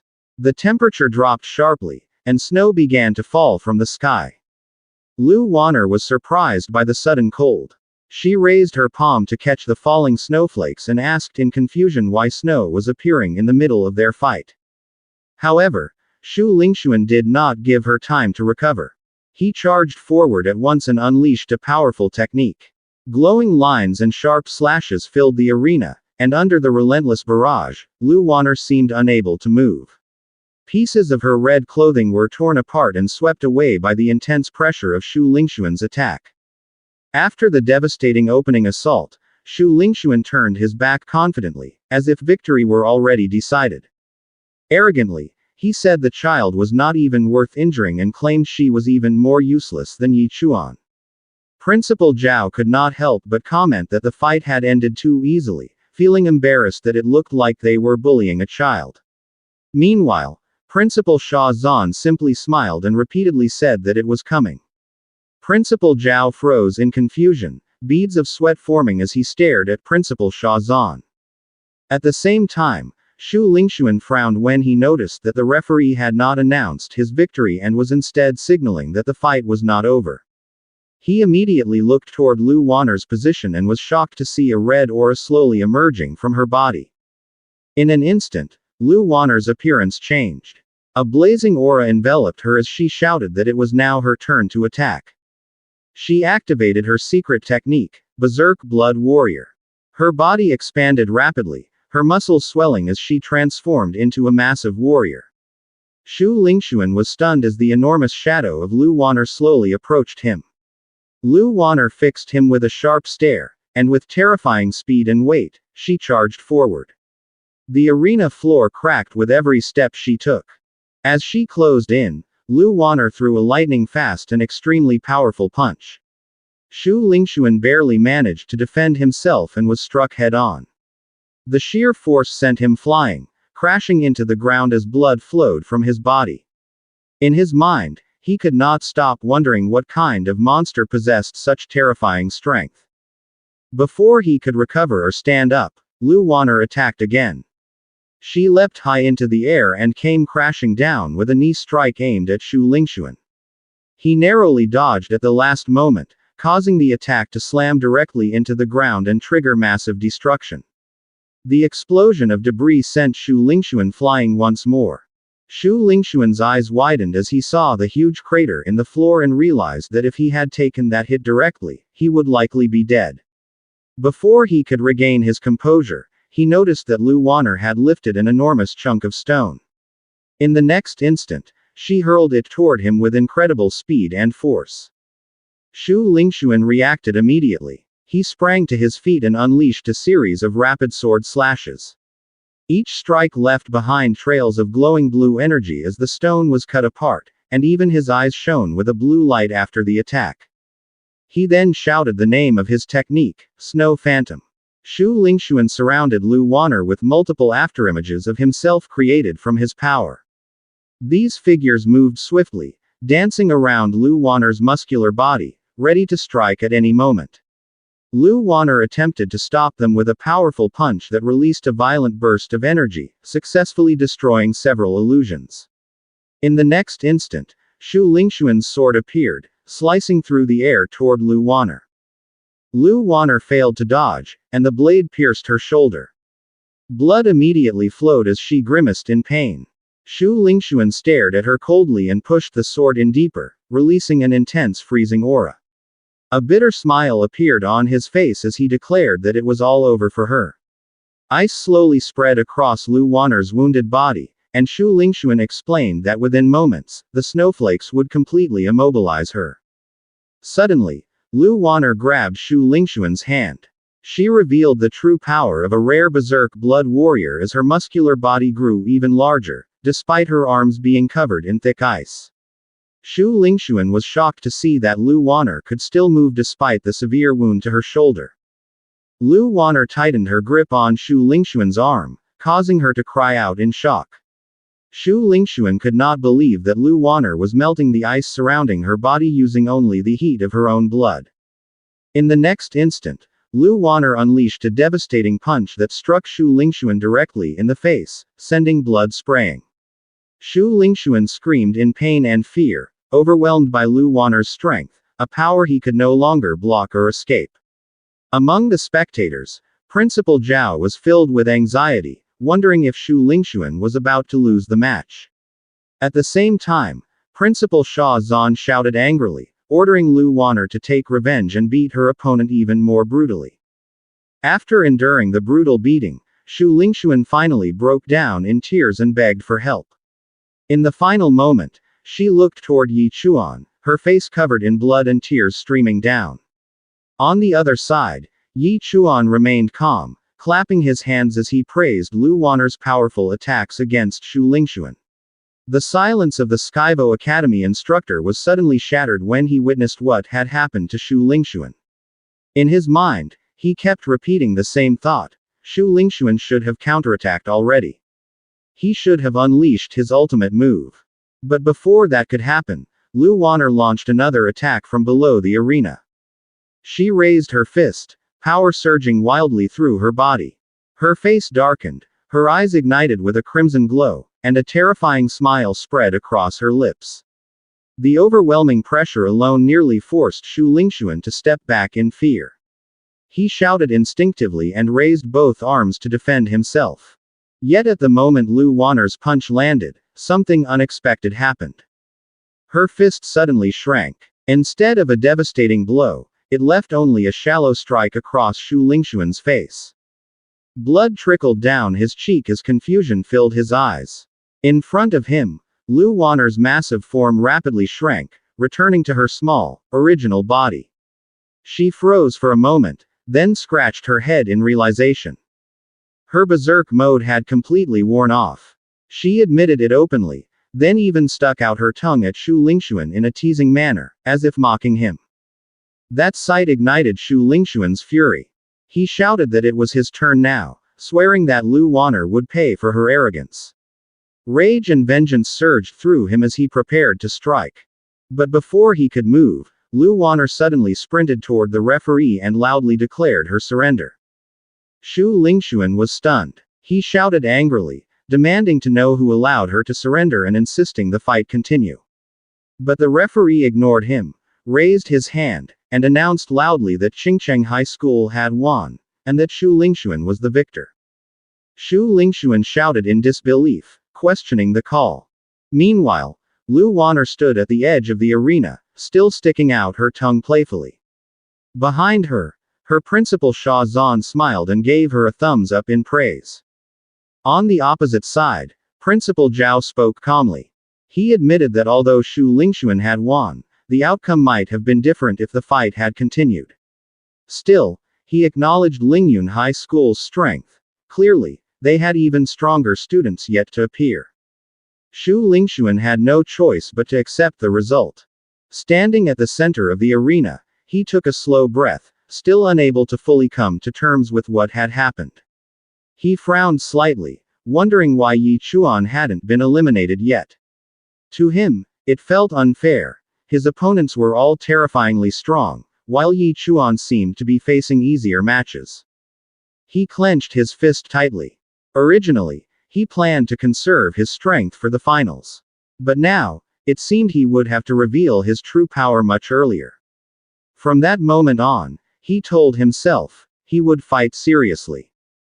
From the principal's seating area, Principal Sha Zan stood up and openly declared that all of Lingyun High School's seed contestants had been eliminated.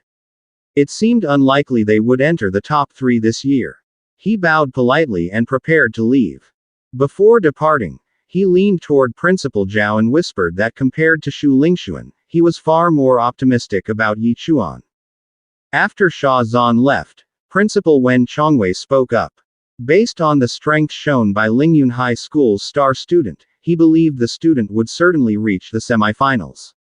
There was even a chance their school would face Lu Chen in the finals. At Arena 3, the referee announced the victory of Yingkai High School. Lu Chen stood victorious. The replay showed how he defeated his opponent using a massive sword blazing with golden energy. He stood quietly beside the giant blade, his presence heavy and oppressive. In a cold voice, he said that if someone hadn't stopped him, his opponent would have died long ago. The defeated fighter lay sprawled on the ground, blood at the corner of his mouth, crying out in pain. Lu Chen slowly raised his hand and formed a precise two-finger seal. Energy resonated through the air as the massive sword began to shrink, shimmering as it returned to the sheath on his back. When the sheath finally closed, several girls screamed in admiration, openly praising Lu Chen's looks.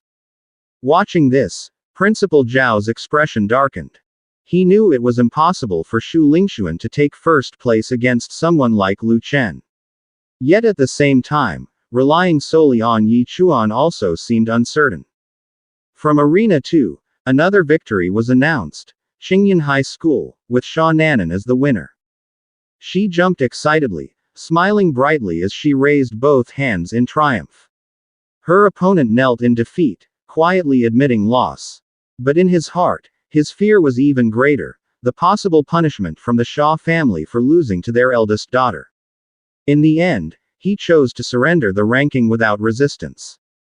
Sha Nanan suddenly turned her head when she saw Yi Chuan kick his opponent in the stomach on the neighboring stage. Once she confirmed his victory, she ran toward him, almost bouncing with joy as she called his name, saying it had been a long time since they last met. Yi Chuan looked confused and asked why she was there too.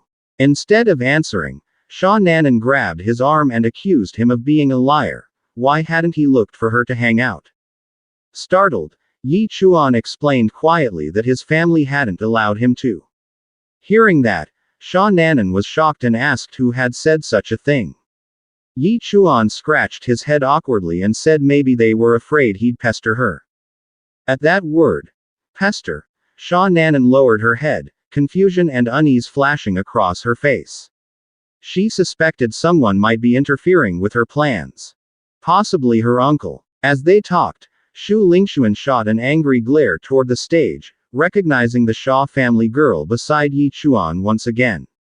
Soon, the giant screen announced the next match. Qingyan High School's Wang Moqi, an awakening elemental mage, versus Xingcheng High School's Shu Lingxuan, the legendary Snow Soul Sword Immortal. At the center of the arena, Wang Moqi stood with purple and black energy swirling around his hands. He smirked arrogantly and mocked Shu Lingxuan, saying the so-called genius was nothing but a famous name. Hearing this, Shu Lingxuan stepped forward silently, gripping his sword tightly. A cold blue aura slowly enveloped him, his eyes calm and focused. The referee raised his hand and announced the start of the match. Almost instantly, Wang Moqi lifted his energy-filled hand and sneered, telling Shu Lingxuan to call him Big Brother. Maybe then his defeat would be gentler. But in the very next instant, fear replaced arrogance. Wang Moqi broke into a cold sweat as an overwhelming pressure exploded from Shu Lingxuan. In a flash, Shu Lingxuan moved, leaving behind a shining sphere of power inside Wang Moqi's body before appearing behind him. Seconds later, Wang Moqi's eyes widened. His clothes tore apart as pain and shock racked his body. Trembling, he screamed and asked if that was Shu Lingxuan's true strength. Shu Lingxuan didn't answer. His cold gaze alone was enough to reveal the vast gap between them. Then, he turned his eyes toward Yi Chuan and Sha Nanan, a single thought echoing in his mind. They must never meet in the finals. The female announcer officially declared that the preliminary round had come to an end. Her voice rang clearly across the arena as she announced the names of the top 4 competitors. From Arena 1, representing Qingcheng High School, Shu Lingxuan. From Arena 2, representing Qingyan High School, Sha Nanan. From Arena 3, representing Yingkai High School, Lu Chen. And from Arena 4, once again from Xingcheng High School, Yi Chuan. At the edge of the stage, Principal Zhao could barely hide his excitement. He hadn't expected such a result. Yi Chuan and Shu Lingxuan were classmates, and as long as either of them placed third or fourth, Qingcheng High School was guaranteed first place in total points this year. The audience erupted into noise. From the crowd, Sha Nanan's uncle stood up with his group, cheering loudly and repeatedly shouting her name, proudly calling her the best. Meanwhile, Sha Nanan clung tightly to Yi Chuan's arm. Yi Chuan couldn't help asking when she had become this strong. Sha Nanan smiled confidently and replied that she had always been strong, and on top of that, she still had a secret weapon. Up on the judge's platform, a female instructor frowned slightly. She hadn't expected Yi Chuan to actually make it into the top 4, apparently only because of Shu Lingxuan. She couldn't decide whether to call him hardworking, or simply a lucky clown. The announcer spoke again, declaring that the next stage would be the 2-on-2 semifinal round. She pressed a control button firmly. Machinery roared as the platforms shook, slowly merging together into a much larger and wider arena. She explained that anyone who reached the semifinals was already among the strongest competitors this year and deserved to fight on a grander stage. Matchups would still be decided by system lottery, and all 4 arenas had now fully merged into one. Those who weren't drawn would step down and wait. When the lottery results appeared on the giant screen, murmurs spread across the entire venue. From Qingyan High School, Sha Nanan, an advanced alchemy user, would face Shu Lingxuan, the legendary Snow Soul Sword Immortal. Shu Lingxuan smiled faintly. In a cold voice, he said he would show everyone how he dealt with that woman. Below the stage, Lu Chen sat beside Yi Chuan and spoke first, saying it would be an honor to fight him. Yi Chuan replied casually that Lu Chen's sword looked impressive. Lu Chen proudly explained that it was a mid-tier spirit weapon, forged by Di Erkson, a disciple of Yi Xin, the finest weapon refiner in Qingcheng. As they talked, Sha Nanan stepped onto the stage, hands on her hips and a confident smile on her face. She looked straight at Shu Lingxuan and said she still remembered him. Then she coldly warned him to stop harassing Yi Chuan, or she would slap him again. Shu Lingxuan exploded in anger. He shouted back, demanding to know what harassment she was talking about and accused her of twisting the truth. Before the tension could boil over, the referee announced the start of the match. Shu Lingxuan stared coldly at Sha Nanan. In his mind, Skyvo Academy stood behind him. Even if he taught her a lesson, the Sha family wouldn't dare retaliate, especially in such a high-profile entrance tournament. As he slowly drew his icy sword, he addressed her as the eldest daughter of the Sha family. He said he hadn't forgotten the slap from before, and now he would return it tenfold. He moved instantly, summoning his snow phantom. His eyes glowed with blue energy as he charged forward, 2 spectral replicas forming at his sides. Sha Nanan, however, calmly pulled out 2 beads from behind her and hurled them without warning. When they struck Shu Lingxuan's position, thick pink smoke exploded outward, completely obscuring his vision. Shu Lingxuan mocked her, asking if she planned to play hide and seek. She didn't answer. Instead, she swallowed a red pill, announcing that her speed was now boosted to 100%. Then a blue pill for another speed boost, also 100%. Finally, a white pill for full defense enhancement. Seeing this, Yi Chuan cursed under his breath. Only then did he realize, Sha Nanan was a drug-enhanced fighter. Lu Chen was equally shocked and asked if Yi Chuan could even see what was happening inside the thick smoke. Suddenly, Sha Nanan appeared above Shu Lingxuan, launching a powerful strike. Shu Lingxuan blocked it with his sword and sneered that in terms of speed, she didn't even compare to Lu Wanner. They separated instantly. But Shu Lingxuan's eyes widened when he saw Sha Nanan pull out 2 more pills, and swallow them at the same time. Dark red energy erupted from her body, her eyes glowing crimson. Her realm forcibly rose to the 2nd rank climbing pond realm. Her uncle shouted in panic, warning her that she couldn't take any more pills. Enhancement drugs were too damaging. If something went wrong, there would be no fixing it. Shu Lingxuan answered with a surge of his own power, shouting that no matter how wealthy the Sha family was, they couldn't afford to waste resources like this. He charged again, mocking her reliance on alchemy and declaring arrogantly that she could never defeat him. Before he reached her, Sha Nanan threw out 2 more red pills. A massive explosion shook the entire arena. From above, Sha Nanan dove down with a devastating kick. Shu Lingxuan barely dodged in time. The kick smashed into the floor, shattering it, but hit nothing. Moments later, Sha Nanan felt an intense cold spread through her legs. Behind her, Shu Lingxuan's frozen sword had already appeared.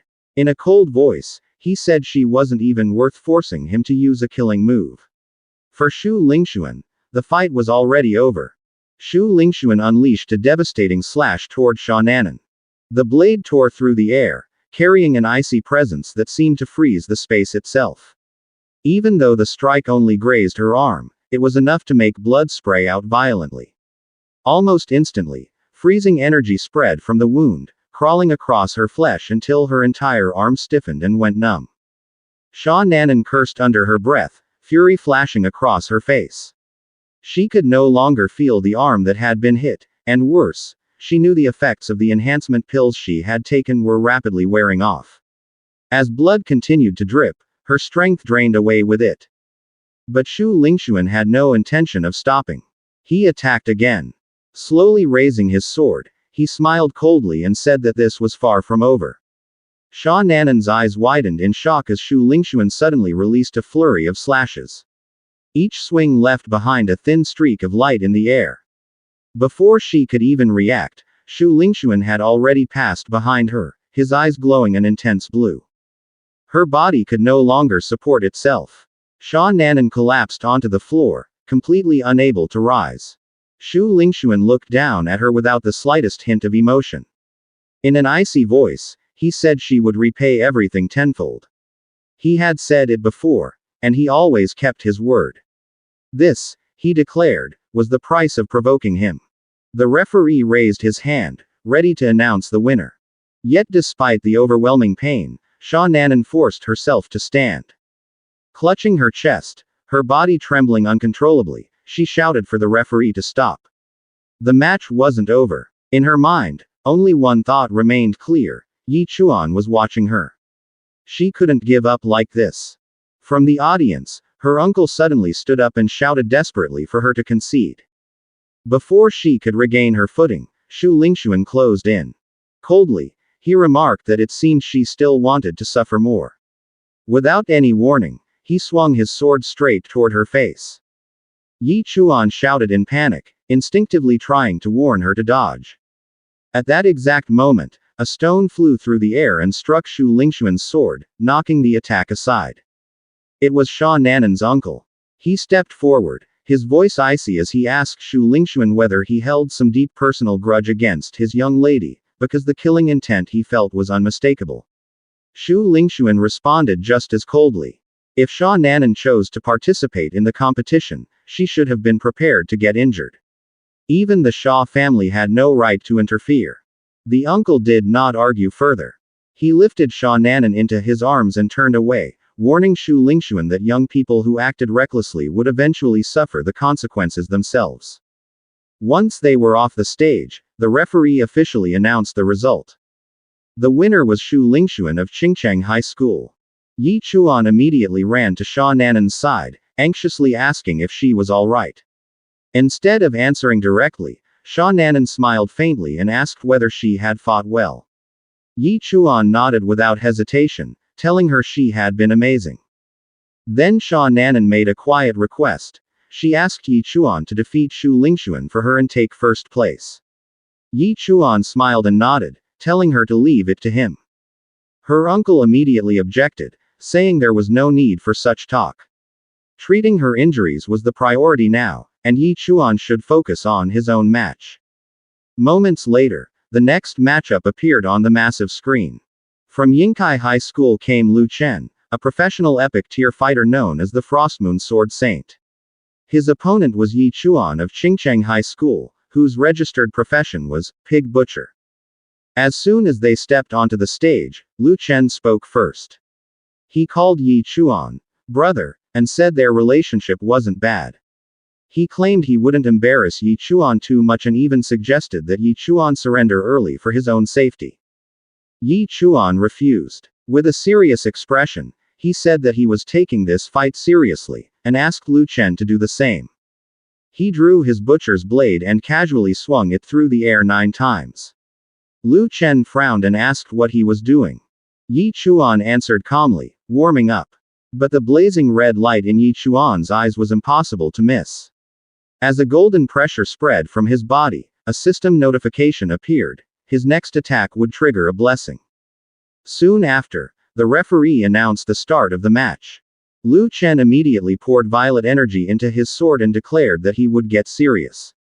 His weapon began to expand, growing larger and larger until it towered over both people and buildings alike. Without hesitation, he brought it crashing down in a massive downward slash aimed straight at Yi Chuan. Principal Zhao jumped to his feet in horror, while the principal beside him muttered that if Yi Chuan didn't dodge, he would die for sure. The sheer pressure of the descending blade crushed the air and weighed heavily on the entire stage. But Yi Chuan remained calm. He didn't move at all, as if he had been waiting for this moment. Principal Zhao shouted desperately for him to dodge. Off to the side, Shu Lingxuan crossed his arms and sneered, calling Yi Chuan an idiot. He said this was what happened when someone faced a truly powerful opponent, they only humiliated themselves. Just before Lu Chen's attack could land, Yi Chuan shouted the falling star. His eyes erupted with golden light. With a single precise swing of his blade, Lu Chen's massive sword split apart, shattering into countless fragments that disintegrated in midair. Immediately, a system notification appeared. That strike had triggered a 17 times critical hit. Lu Chen stared in absolute horror at the shattered remains of his greatsword. The sight seemed to drain the very strength from his body, leaving him trembling on the floor of the stage. He hovered over the broken shards, weeping openly and shouting for someone to pay for his weapon, despondent over the loss of such a valuable mid-tier spirit tool. Seeing Lu Chen's state, the referee approached and asked if he intended to continue the match. Through his tears, Lu Chen choked out that he could no longer fight without his sword. With the admission of defeat, the referee raised a hand and clearly announced Yi Chuan of Qingcheng High School as the victor. As Lu Chen continued to gaze at the fragments of his blade, a chilling realization washed over him. He realized just how close he had come to a gruesome end. Had that final attack connected with his body instead of his sword, there wouldn't have been enough of him left to bury.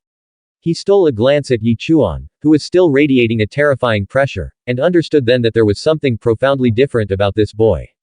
In his mind, surrendering was a small price to pay for his life. In the stands, Shu Lingxuan was paralyzed with shock. She couldn't wrap her head around how Yi Chuan had pulled off such a feat. Recalling their conversation before the match, suspicion began to cloud her judgment. She wondered if Yi Chuan had somehow bribed Lu Chen to throw the fight. To her, the idea was disgraceful, and she broke into a nervous sweat, wondering just how far Yi Chuan would go simply to face her in the finals. Meanwhile, Principal Zhao was nearly jumping out of his seat with joy. He cheered loudly, boasting that Qingcheng Academy now held both spots in the top 2. He took full credit for the success, loudly proclaiming that this victory was the direct result of his tireless guidance. Principal Wen Xiongwei couldn't hide his annoyance, muttering about Zhao's arrogance. He convinced himself that Lu Chen had only lost because he had underestimated a mere butcher.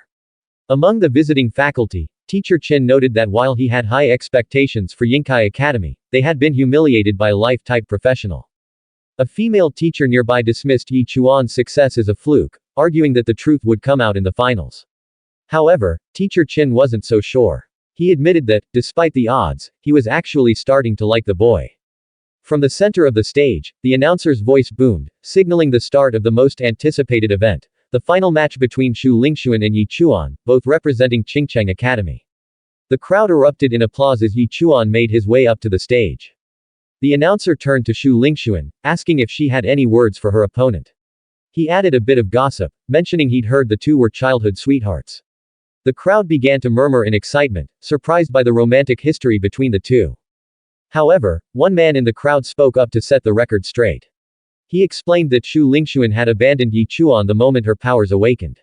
He told the surrounding spectators how Yi Chuan, despite possessing only a life-type profession, had trained relentlessly just to catch up to her. In the back row, another man was moved to tears. Feeling the weight of Yi Chuan's struggle to elevate a low-class profession, he sobbed quietly, unable to imagine the sheer sacrifice the boy had made in the name of love. The atmosphere in the arena reached a fever pitch as the personal drama between the two competitors unfolded in front of the crowd. A woman in the audience shouted that the entire situation was a joke, calling Yi Chuan a pathetic loser who was dreaming of reaching someone far above his station. She expressed her disgust at how he was clinging to his past in front of everyone, a sentiment echoed by several others behind her. Yu Lingxuan took the microphone, her voice cold and unwavering. She told Yi Chuan once again that they would never be together. Yi Chuan simply raised a hand, signaling for her to stop the talk and just start the match. However, Shu Lingxuan pointed a finger at him, insisting that these stunts wouldn't win her attention. She claimed his actions only made her loathe him more and suggested he just give up. Yi Chuan didn't argue. Instead, he rubbed his face, looking visibly irritated by her words. Suddenly, a wave of support erupted from a group of students shouting Yi Chuan's name, cheering him on. Shu Lingxuan glanced at them and sighed, calling them clowns and weaklings. She declared that she would prove her point through action. Feeling the heat of the moment, Yi Chuan braced his body and asked the referee if they could begin. The referee nodded, raised his hand, and formally announced the start of the final match. Shu Lingxuan locked eyes with Yi Chuan, her voice dripping with disdain. She accused him of using despicable tricks to win his previous matches just so he could stand on the same stage as her. She asked if he had truly exhausted everything just for this moment. Yi Chuan didn't waste another second. In an instant, his eyes flared a predatory red as he lunged forward. The move was so sudden and explosive that Shu Lingxuan had no time to react. A thunderous slap connected squarely with her cheek, the sound echoing through the entire arena. The force was so immense that she was sent spinning, sliding across the floor before coming to a stop face down. The audience gasped and surged to their feet, unable to believe what they had just seen. Yi Chuan had actually slapped Shu Lingxuan hard enough to send her flying. Shu Lingxuan struggled to stand, her nose bleeding and her cheek swelling rapidly. Trembling with a mix of rage and humiliation, she screamed at Yi Chuan, asking how he dared to lay a hand on her in front of everyone. Yi Chuan didn't answer immediately. He casually shook out his hand as if shaking off the impact. Finally, he looked at her coldly and asked if that helped clear her head. Her fury only intensified. She forced herself upright and claimed that Yi Chuan's unrequited love had clearly turned into hatred. Yi Chuan placed a hand over his face again, looking genuinely exhausted by her delusions. He calmly asked her if she was actually mentally unstable. Shu Lingxuan didn't respond. She drew her sword and leveled it at him, telling him to stop pretending. She admitted he had made some slight progress, but insisted that this was as far as he would go. Gripping her hilt with both hands, a terrifying, icy energy began to coat the blade. Her eyes glowed with a chilling light as she announced she was being forced to use her ultimate trump card against him. An explosion of frost erupted around her, the temperature on stage plummeting as the pressure rose. She screamed the name of her technique, Sword Cry Frost Dragon.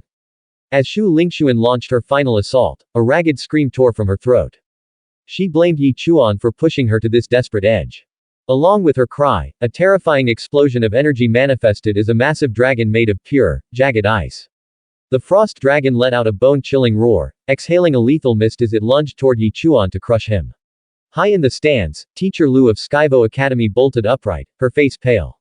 She recognized the technique and knew that summoning the frost dragon demanded a toll so high it could permanently damage Shu Lingxuan's body. Despite the looming titan of ice, Yi Chuan remained eerily still. Just as the dragon was about to make impact, he coiled his strength and leapt high into the air, narrowly dodging the initial strike. However, the beast seemed to possess a mind of its own. It twisted mid-air, tracking his movement with predatory speed. In an instant, its massive jaws unhinged, ready to swallow him whole. On the ground, Shu Lingxuan gritted her teeth, her vision blurring as blood began to trickle from her nose. Her hands shook violently under the strain of maintaining the spell. In her mind, she offered a silent apology to Teacher Lu for using such a forbidden move, but her obsession with winning at any cost overrode her fear. At that critical moment, just before the frost dragon's teeth could snap shut, Yi Chuan's hand flew to his waist. This subtle movement didn't escape the sharp eyes of Teacher Qin, who realized the boy was finally getting serious and preparing a counter-strike. Near the officials' table, Principal Zhao was a nervous wreck. He feared that Shu Lingxuan's reckless power would result in Yi Chuan's death. Yet, a darker thought crossed his mind. If the boy died here, he wouldn't have to pay out the massive reward he had promised him. The frost dragon pivoted for a second lunging strike. This time, Yi Chuan allowed a dark, mysterious energy to coil around his body, his grip tightening on his blade. In a low, resonant voice, he whispered the name of his technique, Nether Shadow Sweep. He moved with a speed that defied the human eye, becoming a blur of shadow that slipped through the dragon's defenses. What followed was a relentless, surgical barrage of slashes. Each strike hissed through the air, shearing through the frozen hide of the beast. Within seconds, the once mighty frost dragon shattered into thousands of jagged shards, raining down onto the stage like broken glass. Xu Lingxuan screamed in disbelief, staring at the glittering remains of her ultimate trump card. Before she could process the shock, Yi Chuan walked toward her, his boots crunching the fragments of her pride into the floor. With a dry, mocking tone, he remarked that her performance was nothing more than a flashy parlor trick, admitting he had expected something actually impressive. Her temper flared white-hot at the insult. Blinded by the sting of defeat, she shrieked at him, accusing him of cheating because she couldn't fathom how her power had been so easily dismantled. At that accusation, Yi Chuan's aura shifted. His face darkened, and his eyes ignited with a predatory red glow, releasing a heavy, suffocating pressure that seemed to suck the air out of the arena. He coldly declared that the fight was over and that she had lost. But Xu Lingxuan remained stubborn, refusing to yield. She screamed again, forcing her sword up in a desperate belief that she still had a chance. But before she could even make a move, a heavy slap from Yi Chuan landed squarely on her cheek. The force was so immense she nearly coughed up blood. As she clutched her swelling face, Yi Chuan struck her again, even harder this time, repeatedly driving home the point that the fight was over. Watching from the sidelines, Teacher Qin realized that the match had become painfully one-sided. It looked less like a duel and more like Yi Chuan simply dominating a much weaker opponent. Yi Chuan raised his weapon, leveling the tip at Xu Lingxuan. She stood there trembling with fear, both her cheeks bruised and swollen. Yi Chuan issued a chilling warning: if she ever dared to challenge him again, it wouldn't be for a trophy, it would be a duel to the death. Terrified, Xu Lingxuan backed away and finally screamed her surrender. The referee made it official. The winner of the final round was Yi Chuan of Qingcheng High School. The arena erupted in a deafening roar. Many were in disbelief that a lowly, pig butcher, had emerged as the champion. Murmurs rippled through the crowd. Some noted that Yi Chuan looked as if he had truly intended to take her life.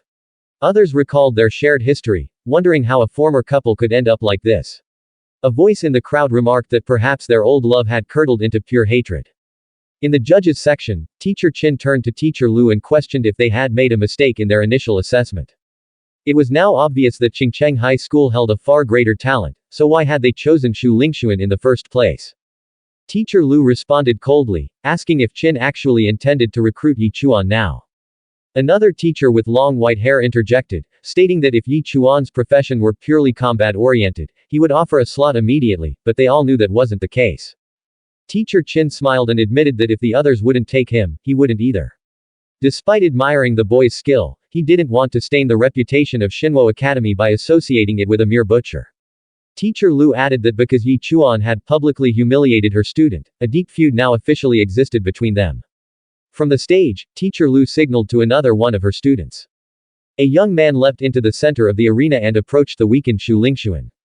He offered his hand, telling her that winning and losing were just part of the game and not to take it to heart.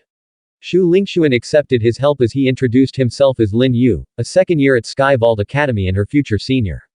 Overcome with shame, she could barely look at him. Through her tears, she sobbed that she couldn't accept the way Yi Chuan had treated her, turning their past into malice and daring to slap her in front of the entire world. Lin Yu glanced toward Yi Chuan with a piercing stare. He declared that he would show him the true consequences of insulting a member of Sky Vault Academy. Lin Yu asked the referee if the official match was concluded. Once the referee confirmed it was over, Lin Yu gave a meaningful smile. He stated that in that case, they had a personal matter to settle. He slowly turned to face Yi Chuan, and as the tension in the arena spiked once more, it became clear that an even more intense confrontation was about to begin. Lin Yu confronted Yi Chuan, mocking him by saying that despite his recent victory, he remained nothing more than a lowly pig butcher with no future. Yi Chuan remained unfazed, calmly asking where this pig-faced man had come from. Infuriated by the insult, Lin Yu questioned how Yi Chuan dared to call him such a name and warned him not to be surprised when he finally decided to teach him a lesson. Meanwhile, Xu Lingxuan smirked, telling Yi Chuan that he had finally bitten off more than he could chew. He boasted about having the full backing of Skyvo Academy and promised that Yi Chuan would soon pay for all the humiliation he had caused. When Yi Chuan asked if they were proposing a fair one-on-one fight, Lin Yu simply laughed. He explained that Yi Chuan was mistaken to think he even deserved a proper duel. Instead, Lin Yu described the coming encounter not as a fight, but as a one-sided slaughter. With a menacing smile and an intimidating presence, he lunged forward, intent on making Yi Chuan regret his defiance. However, before he could reach his target, three figures suddenly moved to intercept him. Uncle Zhao Men blocked Lin Yu's heavy punch with ease and coldly reminded him that winning and losing were natural parts of a fight. He pointed out how pathetic it was for Lin Yu to interfere just because Shu Lingxuan couldn't accept his own defeat. It was then that Lin Yu realized his path was being blocked by members of the powerful Xia family. Yi Chuan asked Uncle Zhao why they were still there instead of taking Xia Nanan for medical treatment. Uncle Zhao reassured him that she was doing well and explained that she had sent him back specifically to watch over Yi Chuan out of concern. Confused and angry, Lin Yu demanded to know what business the Xia family had interfering with his business. Uncle Zhao shouted back that it was very much their business, as Yi Chuan had previously saved their young miss's life. He declared that any attack on Yi Chuan would be treated as an act of war against the Xia family. This revelation left Principal Zhao stunned, as he had no idea Yi Chuan had such deep ties to such an influential family. The tension rose even further when teacher Lu Jingye leapt onto the center of the stage. She immediately confronted Uncle Zhao, accusing the Xia family of bullying their students and questioning whether they had any respect left for Skyvo Academy. Uncle Qian noted that Lu Jingye was a senior instructor and a renowned expert in the King-sealed realm. He realized that while the Xia family was influential, they were still slightly outmatched by the prestige of an academy that produced world-class elites. He sensed that the situation was about to turn ugly. Seeing the Xia family momentarily silenced, Shu Lingxuan laughed and grew even bolder. He told them to deliver a message to their young miss, reminding her of the slap she had once given him and vowing to return the favor tenfold in the future. This threat caused Uncle Zhao to release a dark, murderous aura, daring Shu Lingxuan to try and lay a finger on her if he actually had the courage. Watching the chaos unfold, the surrounding students began to curse in frustration. They wondered why so many powerful figures were suddenly at each other's throats because of Yi Chuan. Realizing the danger, some students decided it was time to leave, fearing they would be caught in the crossfire once these giants actually started fighting. Teacher Lu Jingye stepped forward, her eyes glowing as she began to radiate a brilliant, shimmering energy. She made it clear that once someone entered Skyvo Academy, they became her responsibility. She argued that if she couldn't protect her own student, the academy would lose its standing in the world. As she spoke, she unleashed a powerful pressure that weighed down on the center of the stage. However, the situation shifted instantly when two new figures landed in front of Yi Chuan to shield him. Miss Zhang addressed the crowd with a smile, daring anyone to try and bully a member of their Nine Heaven Alliance. Yi Chuan was surprised to recognize the newcomers as Uncle Qian and Miss Zhang.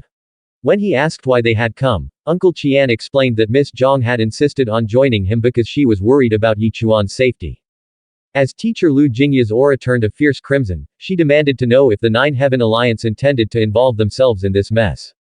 Miss Zhang remained composed, confirming that Yi Chuan had already joined their alliance. She then advised teacher Lu Jingye to stop making things difficult for him. The watching students were in disbelief. They whispered among themselves, shocked that someone like Yi Chuan had managed to secure a spot in the prestigious Nine Heaven Alliance. Even Principal Zhao was stunned, wondering if he was dreaming, as he recalled that not a single person from the graduating class had been accepted into the alliance, except, apparently, for Yi Chuan.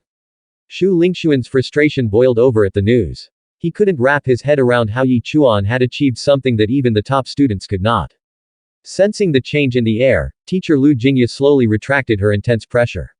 She forced a smile and suggested they move past the incident, noting that since she and Miss Yang's father were old friends, she would let the matter slide for his sake. Miss Zhang thanked the teacher on her father's behalf and immediately turned to Yi Chuan, urging him to leave with them. Before they could depart, Shu Lingxuan approached teacher Lu Jingye to apologize for the embarrassment the situation had caused her. However, the teacher remained serious. She asked him why someone with his talent would obsess over a temporary loss. She compared him to a tiger, explaining that even if a tiger cub is bitten by a house dog, it doesn't give up. Eventually, the tiger grows to rule the mountains, while the dog remains nothing more than a guard. Encouraged by her words, Shu Lingxuan bowed in gratitude, claiming he finally understood. He suddenly drew his sword and pointed it toward Yi Chuan. He shouted that while he may have lost today, it wasn't because of Yi Chuan's strength, but because of his own arrogance. He vowed to return to Qincheng in 1 year to find him and demanded a rematch. He challenged Yi Chuan directly, asking if he had the courage to accept. Uncle Qian and Miss Zhang watched Yi Chuan closely, noting his calm expression. Slowly, Yi Chuan turned back toward Shu Lingxuan. With a chilling smile and a look that sent a shiver through the air, he told Shu Lingxuan that if that was what he wanted, he accepted the challenge. The chapter ends here. Watch out for our upcoming uploads. Don't forget to like, share, subscribe, and click the notification bell so you'll always be updated on our future videos.